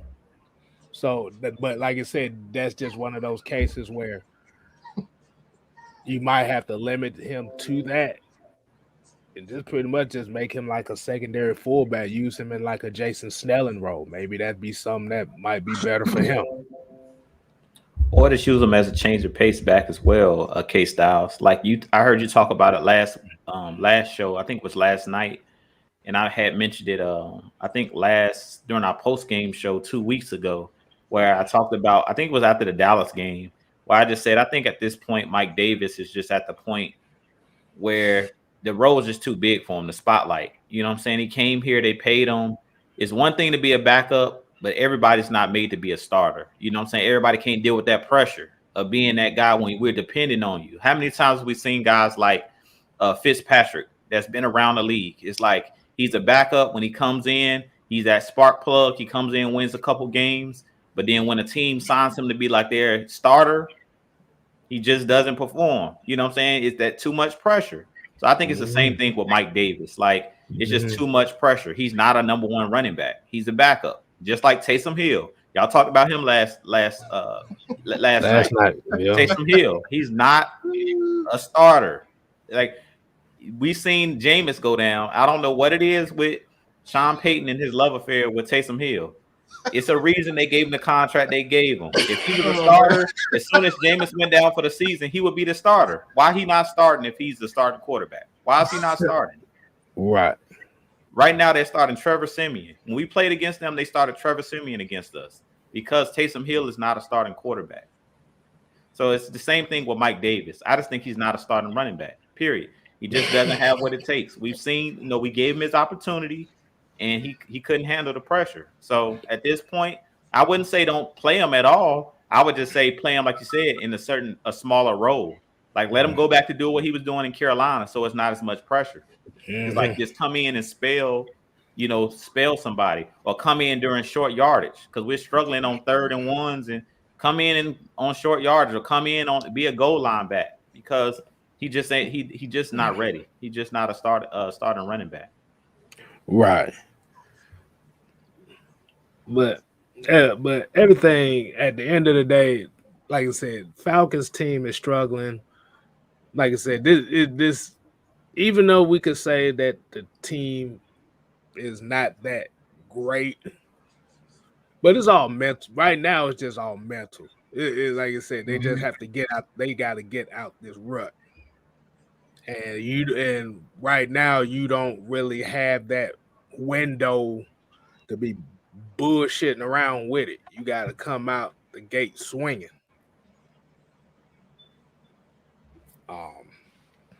Like you said, we just have to look at it. We just have to look at for what it is. Like you said, we don't have a number one running back, and that's really what it comes down to. And if we hyping Mike Davis to be the number one running back, hey, that's our fault as fans for falling into it. Man, I ain't hyping his ass to do nothing but get more than 1 yard. Everybody hyped it. Your ass hyped his ass. I ain't hyping. Your ass hyped his up too. Don't. I ain't hyping. I'm not claiming that. I don't care what you say. I'm not claiming that. Nope. I'll say this. I'm gonna say this about the running back position. Just as Atlanta Falcons fans, and y'all know where I'm going with this. We need to stop paying running backs, period. The Falcons as an organization, we just need to get away from paying running backs, period. Draft a running back yearly. Make that a priority. Draft a running back. It don't have to be in the first round, the third, the fourth, the fifth round. And I'll give you guys a prime example. Like I told you guys, this week I was just sitting back analyzing just everything, analyzing our team. Sometimes, you get beat so bad, you just got to sit back and analyze yourself. Don't worry about no other team. Just sit back and analyze. And I was just scouring the league, and I was looking at the Colts. A lot of people are talking about Jonathan. What's the Colts running back's name? Jonathan Taylor. Jonathan Taylor. People forget him. I actually marked him coming out of the draft. I really wanted him to be. Yeah, he was a guy like that out of Wisconsin as well, Mike. But a lot of people have forgotten that Marlon Mack was that dude a couple years ago for them. So where I'm going with this is this: you can find running backs a dime a dozen. Marlon Mack was a guy that everybody was talking about how great of a running back he was until he got injured with the Colts, and now they have Jonathan Taylor.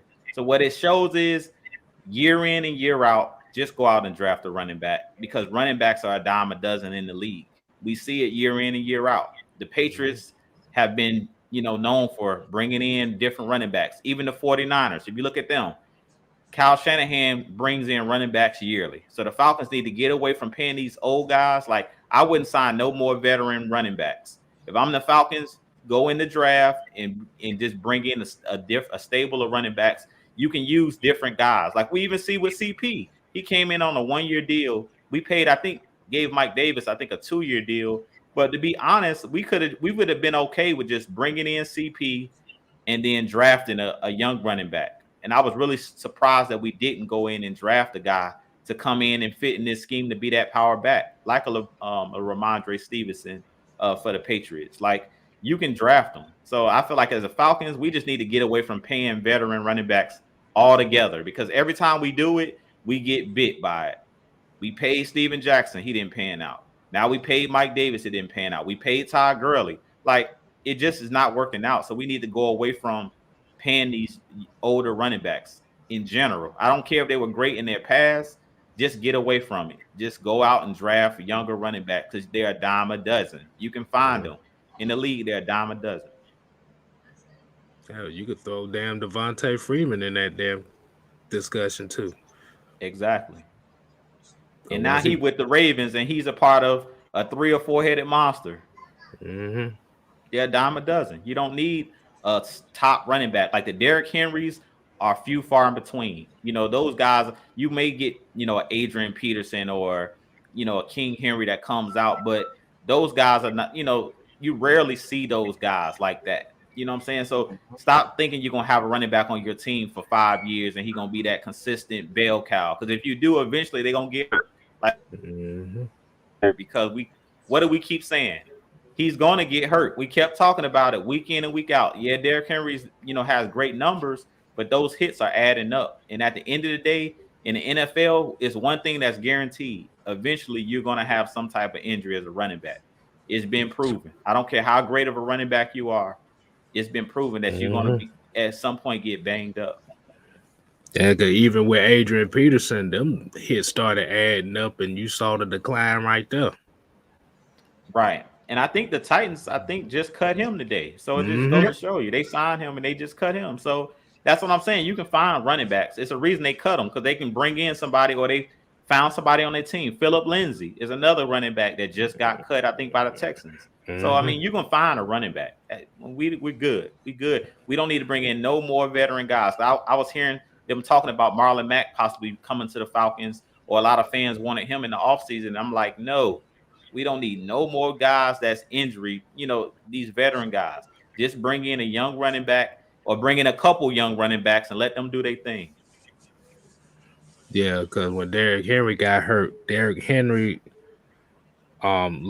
this dude had 219 carries in 8 games. I don't know what the hell they were thinking. That's just crazy. That's crazy. Let's do the math. I'm gonna do the mathematics on that. Let me see. Nah, we good on that. You don't need no math. We just know that too damn much. 27.3 carries per game.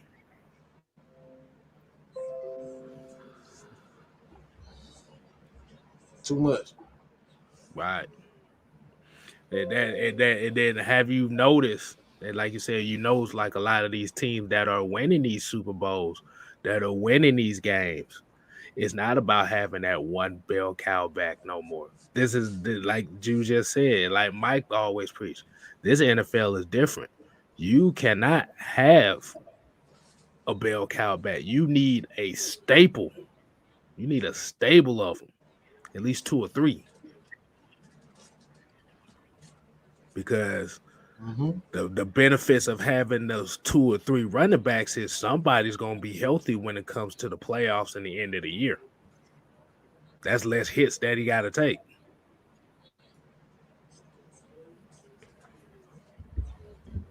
You need a stable.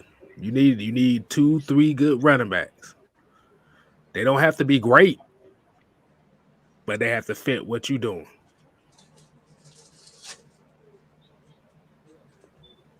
And that's kind of what we're lacking right now. Because even going back to 2016 and 2017, where you had Devontae Freeman and Tevin Coleman.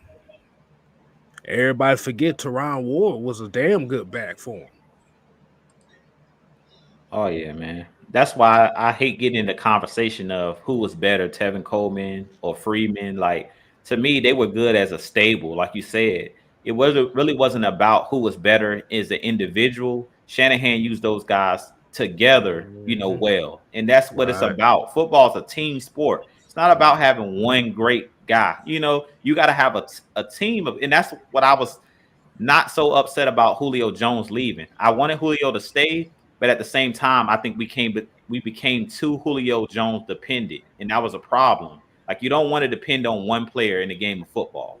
You talked about a KStylzz with a quarterback. We all focused on a quarterback.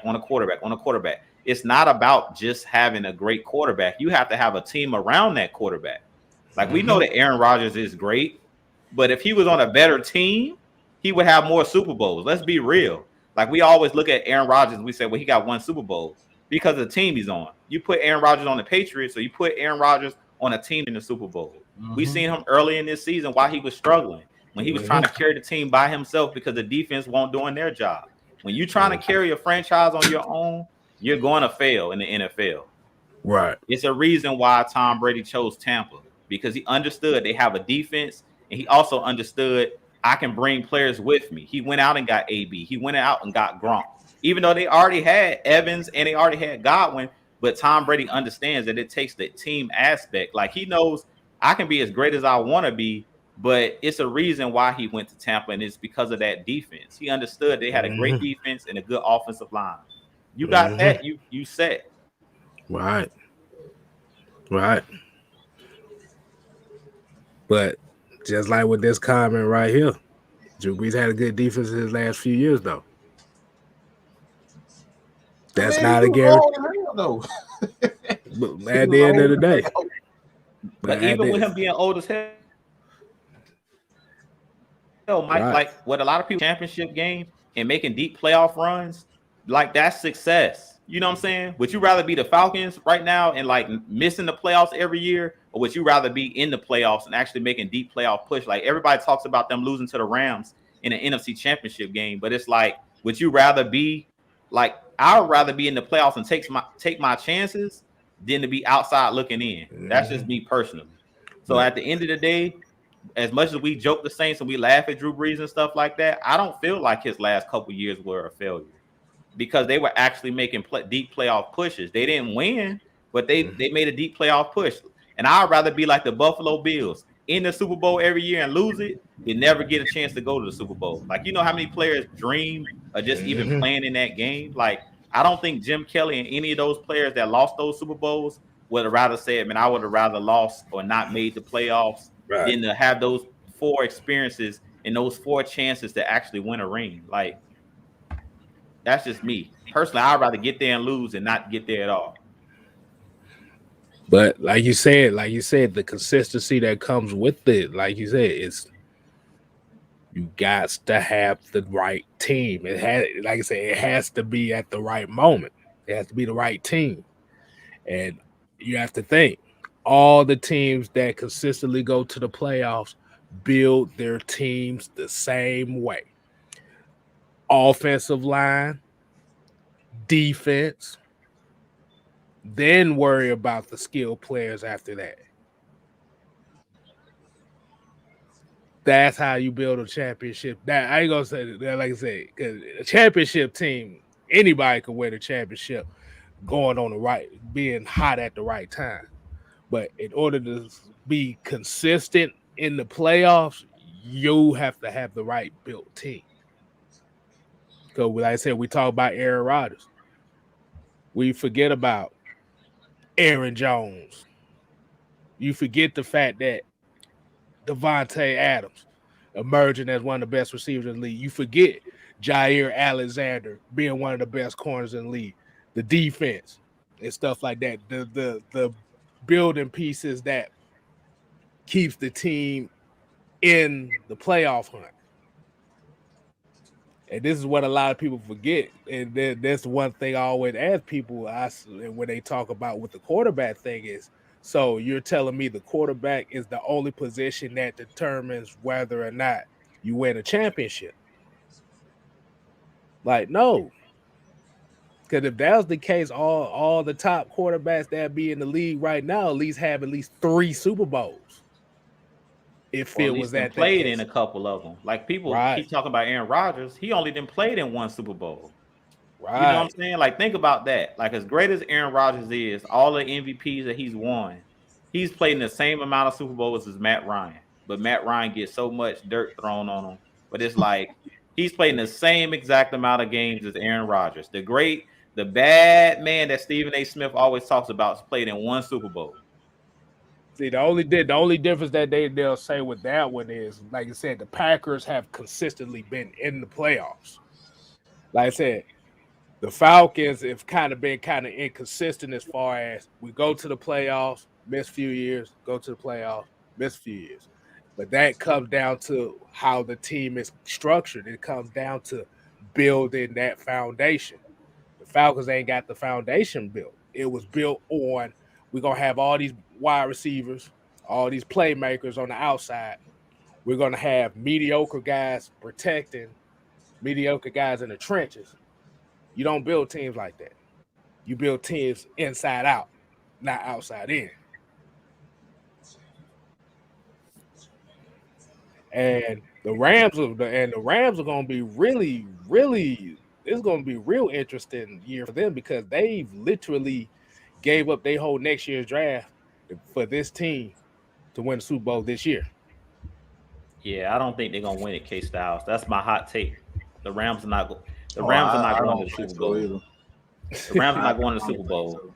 And y'all can keep the receipts. And Jew telling you right now, the Rams are not going to the Super Bowl. The reason I say that is because what we were just talking about. The Rams are not a physical team. That's the Rams' problem. The Rams are not physical. If you go see the last game that they lost, the first game with Odell out there, I think it was against the 49ers. Mm-hmm. They're not physical. If you're a team that's going to run the ball against them, all they want to do is rush the passer. But they jump out of their lanes. They're not good at stopping the run. And they're not willing to run the football consistently. And they're down without their top running back as well. I think he went out with a season-ending injury early in this. I think he got hurt in training camp. But I think Cam Akers. I think he's supposed to be coming back soon. Oh, he's coming back. Okay. Robert Woods is out for the rest of the year. Yeah. Okay. Yeah, they're not going though. That's my hot take. The Rams are not going to be in the Super Bowl. Everybody think they are because of the guys that they have, but I don't think that they're a physical enough team. From what I'm seeing, it's a lot of red flags when I watch the Rams play. Mm-hmm. But yeah, like I said, and like I said, we can agree to disagree, but I'm building a foundation, bro. I don't give a damn what nobody says. Like you said, just like you said, running backs are a dime a dozen, quarterbacks are a dime a dozen too. It's not guaranteed that you're going to get the next fucking Joe Montana out in this motherfucker. It's not even guaranteed. Today, that don't matter. If you don't have a running game and you can't stop the run, you can't run the ball, you're not going to win, because all team got to do is play keep away, and they got multiple ways they can play keep away. They play that crappy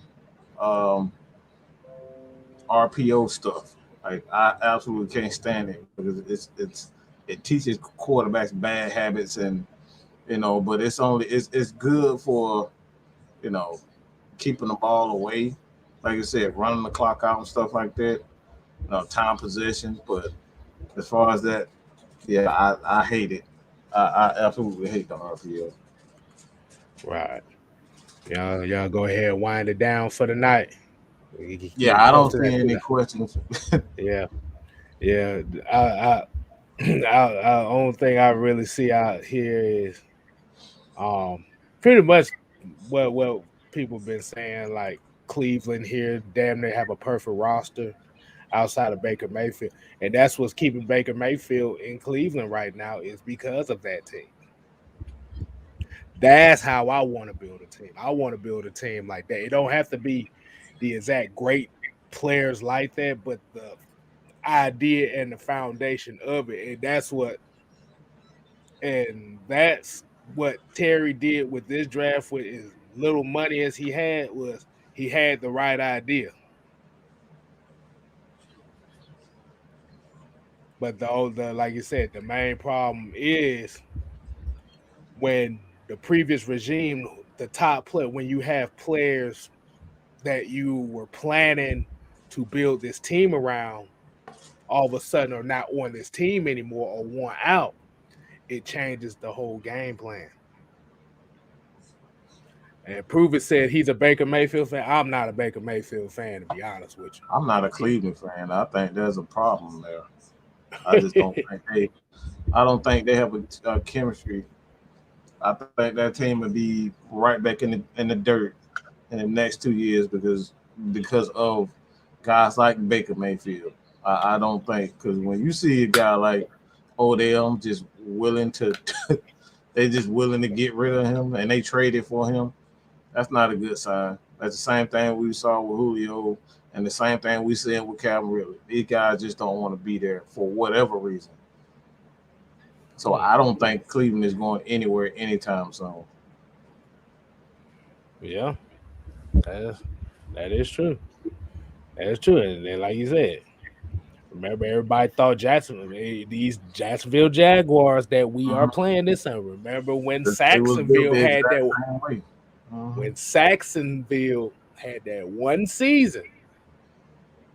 it went down the drain the next year. So, like I said, a lot of this stuff ain't guaranteed, but you got to take advantage of opportunities when they come to you. Let's see. Okay, we got some about Matt Ryan's. What should be done about Ryan's contract so it could be a team friendly so we can sign better players? Do you see an extension coming? Bro, how much time are we going? We only have. I ain't answer this shit no more, bro. Yeah, we already pretty much said it. We didn't what Birdman said. I didn't did it already. We just said it already. At the end of the day, like we said, man, like I was just saying, it's not about one player. When it comes to a team, it's not about one player. Like what we got to realize is Matt Ryan's deal is already team friendly. Like, do we know what these other quarterbacks are making? I want to say something. Let me say this Ali, yeah, go ahead. Let me say this right quick. If you talking about, like I said, a lot of people complain about his money. Do you realize the reason why he's making as much money as he is because of him restructuring to try to keep guys around him to help him win? Ali just joined. Ali, I'm not talking.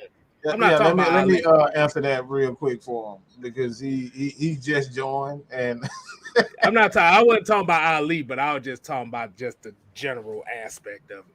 Yeah, look, at the end of the day, Matt Ryan already restructured his contract. That's gonna be a team friendly we possibly can until we actually restructure, actually extend him. So that's the best we can do at this moment is extend Matt Ryan. It's not going to get any better outside of extending him and giving him more money. So it's not. Look, Matt Ryan. Even let's just say we give him $40 million. Let's just say we give him $40 million. That still doesn't count for the $140 million you have left allocated with the team. The team salary cap for every franchise right now is $182 million. So even if we do, even this is why we just say, like, I don't understand why people can't keep saying that Matt Ryan contract is a problem. It's not a problem. One player contract will never be a team's issue. The issue has always been and will always be general managers who give contracts to guys like Robert Alford, extend guys like Devontae Freeman. We can keep on going. Like I love Trufant at the time, but he wasn't worth $60 million at the time. You know what I'm saying? So it's things like that. It's things like that that really give him Muhammad Sanu. He like, come on, we could have got another a guy to do what he does. To be a physical receiver and just go across the middle. I mean, we pretty much doing that now with Kyle Pitts. So it's so many things you can do to help save money. The problem is that you just don't give players who really don't deserve that big time money, because we gave Robert Alford $40 million, bro. That dude was like the worst statistically. This dude was the absolute worst cornerback that year in his best year, and we turned around and gave him $40 million. Those are the things that ruin the salary cap. So it's not Matt Ryan making 40 or Tom Brady making $40 million. It's what you do with the other money that really hinders, make or break your franchise. That's what it comes down to. At the end of the day, you gotta know how to make the GMs and stuff. They gotta know how to make the decisions on players. That's why we gotta throw New England here again. That's why they don't really give re-signs to a lot of players, because it's all about or they'll trade a guy a year before he up. Like this is how franchises keep winning. They don't pay guys based on 1 year. They look at the whole body of work and they'll see, okay, this might be a flash in the pan this year, so I'm not going to take a chance on him. And that was the problem. We took a chance on a lot of guys, and we paid for it this year. The last 3 years we done paid for it. Like you said, you had the $40 million with Robert Alford. You had the $60 million between Carpenter and Jamon Brown. You still had the Devontae Freeman contract. Yeah. You still had the Devontae Freeman contract that you had to deal with for the last 2 years. So that was about, for 2 years, that was about $18 million you had to deal with. You still had Desmond Trufant's contract you had to deal with for the last 2 years. That was for both seasons about $12 million right there. So, like I said, it ain't just Matt Ryan's money. You got to look at the guys that got extensions and got cut a year into the extensions that we still had to pay for. Those extensions, those contract extensions, that's what really kills teams, because you're giving guys that you could possibly replace. You can replace. You can, like we could have replaced. There can't nobody in this world tell me we couldn't replace Robert Alford. I don't give them what nobody says. Ain't no one here. We already got a Robert Alford on the team. His name's Fabian Moreau. So we could have done. We could have kept the $40 million inside. And think about the time when they got the deal. That was $40 million that you could have brought in a guy like Ndamukong Suh at the time. Mm-hmm. Or you could have brought in a guy like Robert Quinn at the time.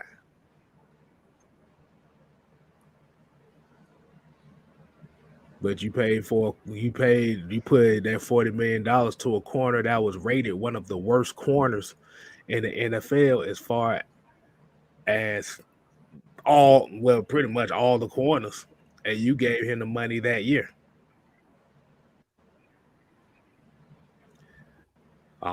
So at the end of the day, man, like you said, one guy's contract ain't gonna deter. Even if you look at Patrick Mahomes' contract, yes, it's a $500 million contract, but in the next 2 years, he can get cut anytime with no cap penalties. That's how you do business like that. Instead of blaming, like I said, telling people, instead of blaming his money, you need to look at the guys he restructured for that left or got cut.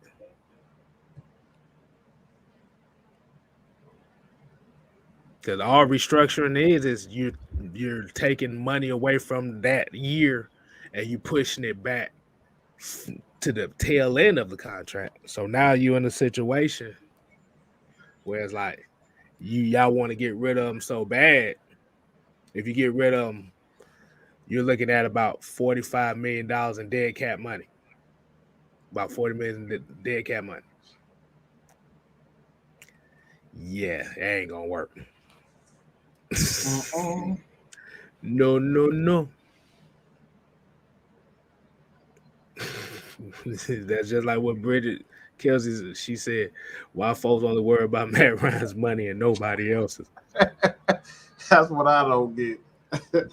That's a great question. Because they hate Matt Ryan's guts and everything that he stands for. So they got to. If there was any other quarterback that had the same exact career that he did, they wouldn't be as pissed off about that quarterback as they would about Matt Ryan. But let's go ahead and wind it down. Go ahead and wind it down for the night. And Ali, they was like, yeah, I earned every penny, got paid. Thanks for time for explaining, going over extensions. Hey, man, that's what we do, man. That's like I said. And we ain't always right on everything, but what we try to do is we try to give the best explanation as possible. And we're always learning. That's just basically how we do it. But we're gonna go ahead and wind it down. We appreciate everybody tuning in to the Heavy Hitters. I know we kind of got a little bit more on the educational side of the game at the end of the show. You know how these shows always end up. I guess Juden hopped off right quick, but go ahead, Mike. Let you start off and blessing us with your final thoughts. I ain't blessing with shit. I'm about to say F y'all, and no, I'm just playing.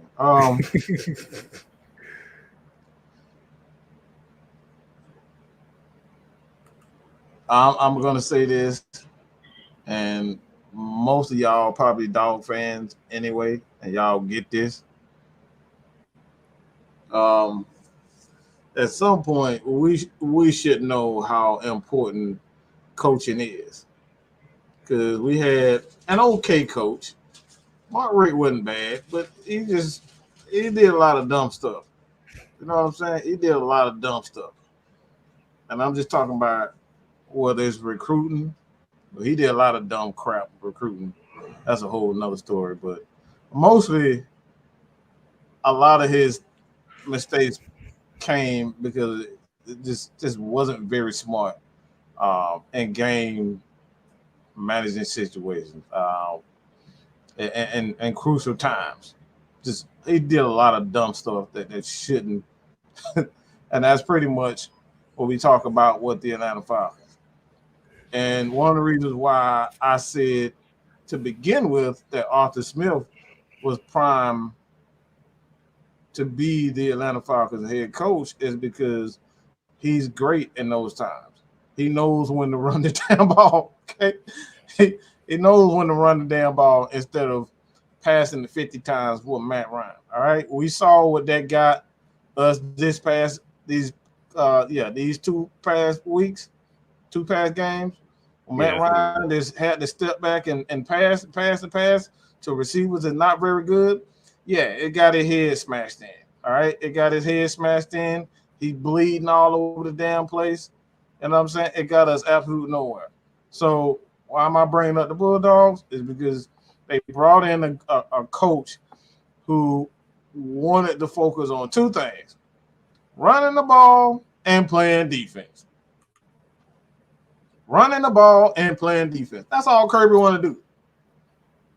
He don't care about no quarterback. We obviously know that by now. He wants to run the ball and play defense. All right? And they're the number one team in the country. All right? So, again, why do I bring that up? That's a recipe for success.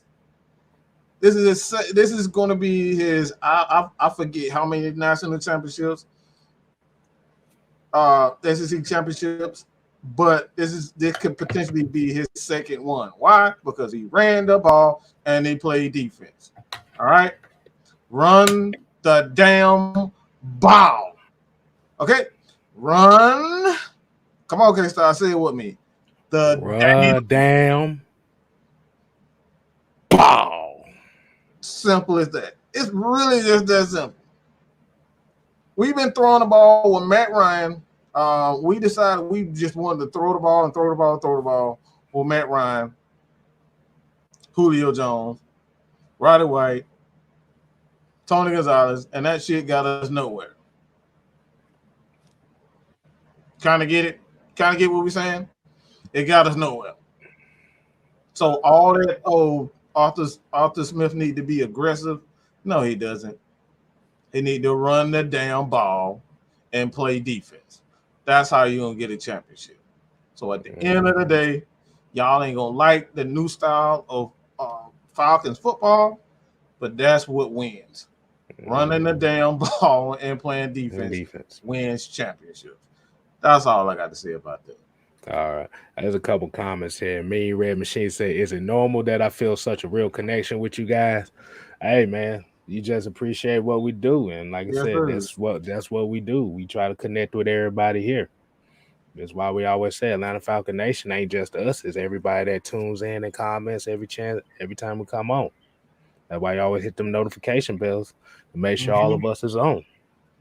And Devon said, thank you for the happy Thanksgiving to everybody. Y'all helped me get through this Thanksgiving prep. Yes, hey, definitely. Yeah.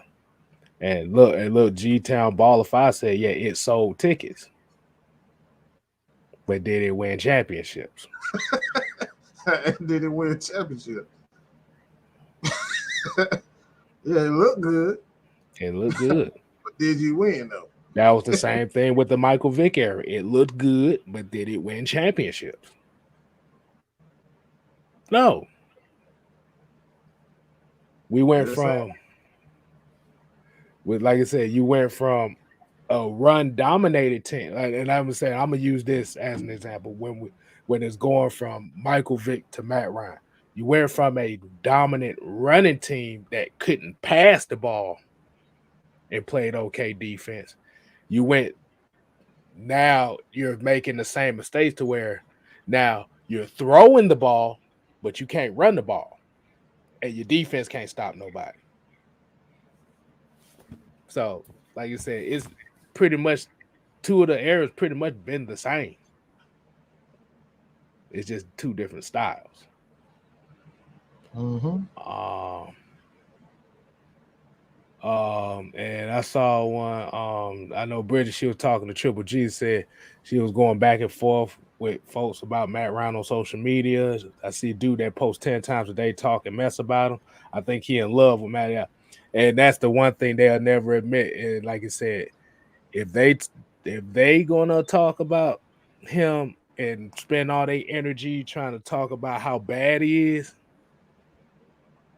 in reality, underneath all that, they really love him because you wouldn't be taking that much time. You cannot pay me to talk about LeBron James. I don't want nothing. I don't want to talk about him. I don't want to see no highlight. I don't want to do none of that. You can't pay me to talk about LeBron. So obviously, you guys got some love affair with Matt Ryan because every show on Twitter, Facebook, it don't matter. That man is in y'all thoughts. hey, look, I just say it like this, and I'm gonna end mine with this. If there's a player that I hate that much, that I can't stand that much, I'm not even putting no energy in talking about that person. Exactly. But if you're gonna put your energy into talking about somebody that you despise that much, in reality, you're either miserable or you love this guy way too much because he's in your damn head.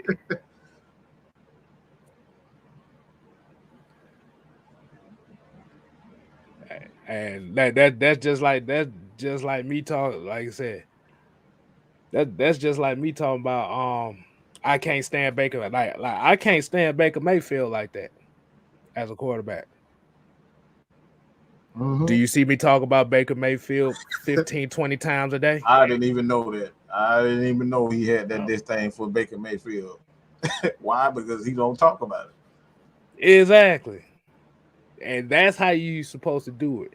Like I said, instead of talking about the quarterback you hate that much, talk about the quarterback you see that will improve this team. Now, people saying Justin Fields was like that. That's fine. But if I hate somebody that much, I'm not putting no energy towards that. I'm just going to talk about the guy that I want to see succeed.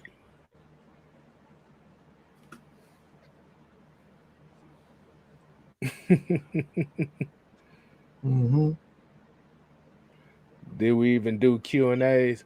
Kind of did, but a lot of people really didn't ask a lot of questions. So just if you got questions for all the rest of the shows, like I said, you just leave them in the comment section. We can make videos for y'all. We make videos and all that. We still got a lot of questions that y'all left in the community tab. We have a community tab on AFN, and Mad Mike Sports, KStylzz. Leave a question. Leave a question that we make the videos. Trust me, we'll make videos, and we might make an entire show based on that video, on that question. Right. That's what that like I said, when y'all tune into the 6-man convo, that's what the Ask 6-Man Q&A portion of that show is. It's based on the question that y'all ask.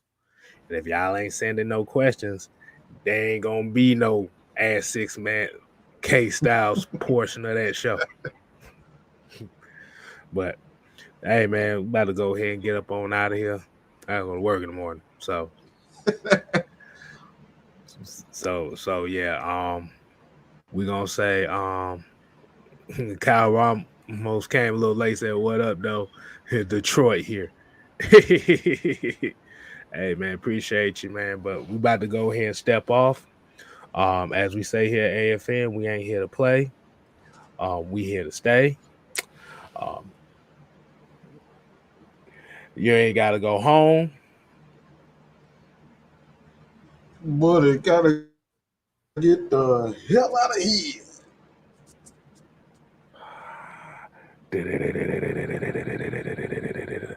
Deuces. Bam. Oh, for your mama.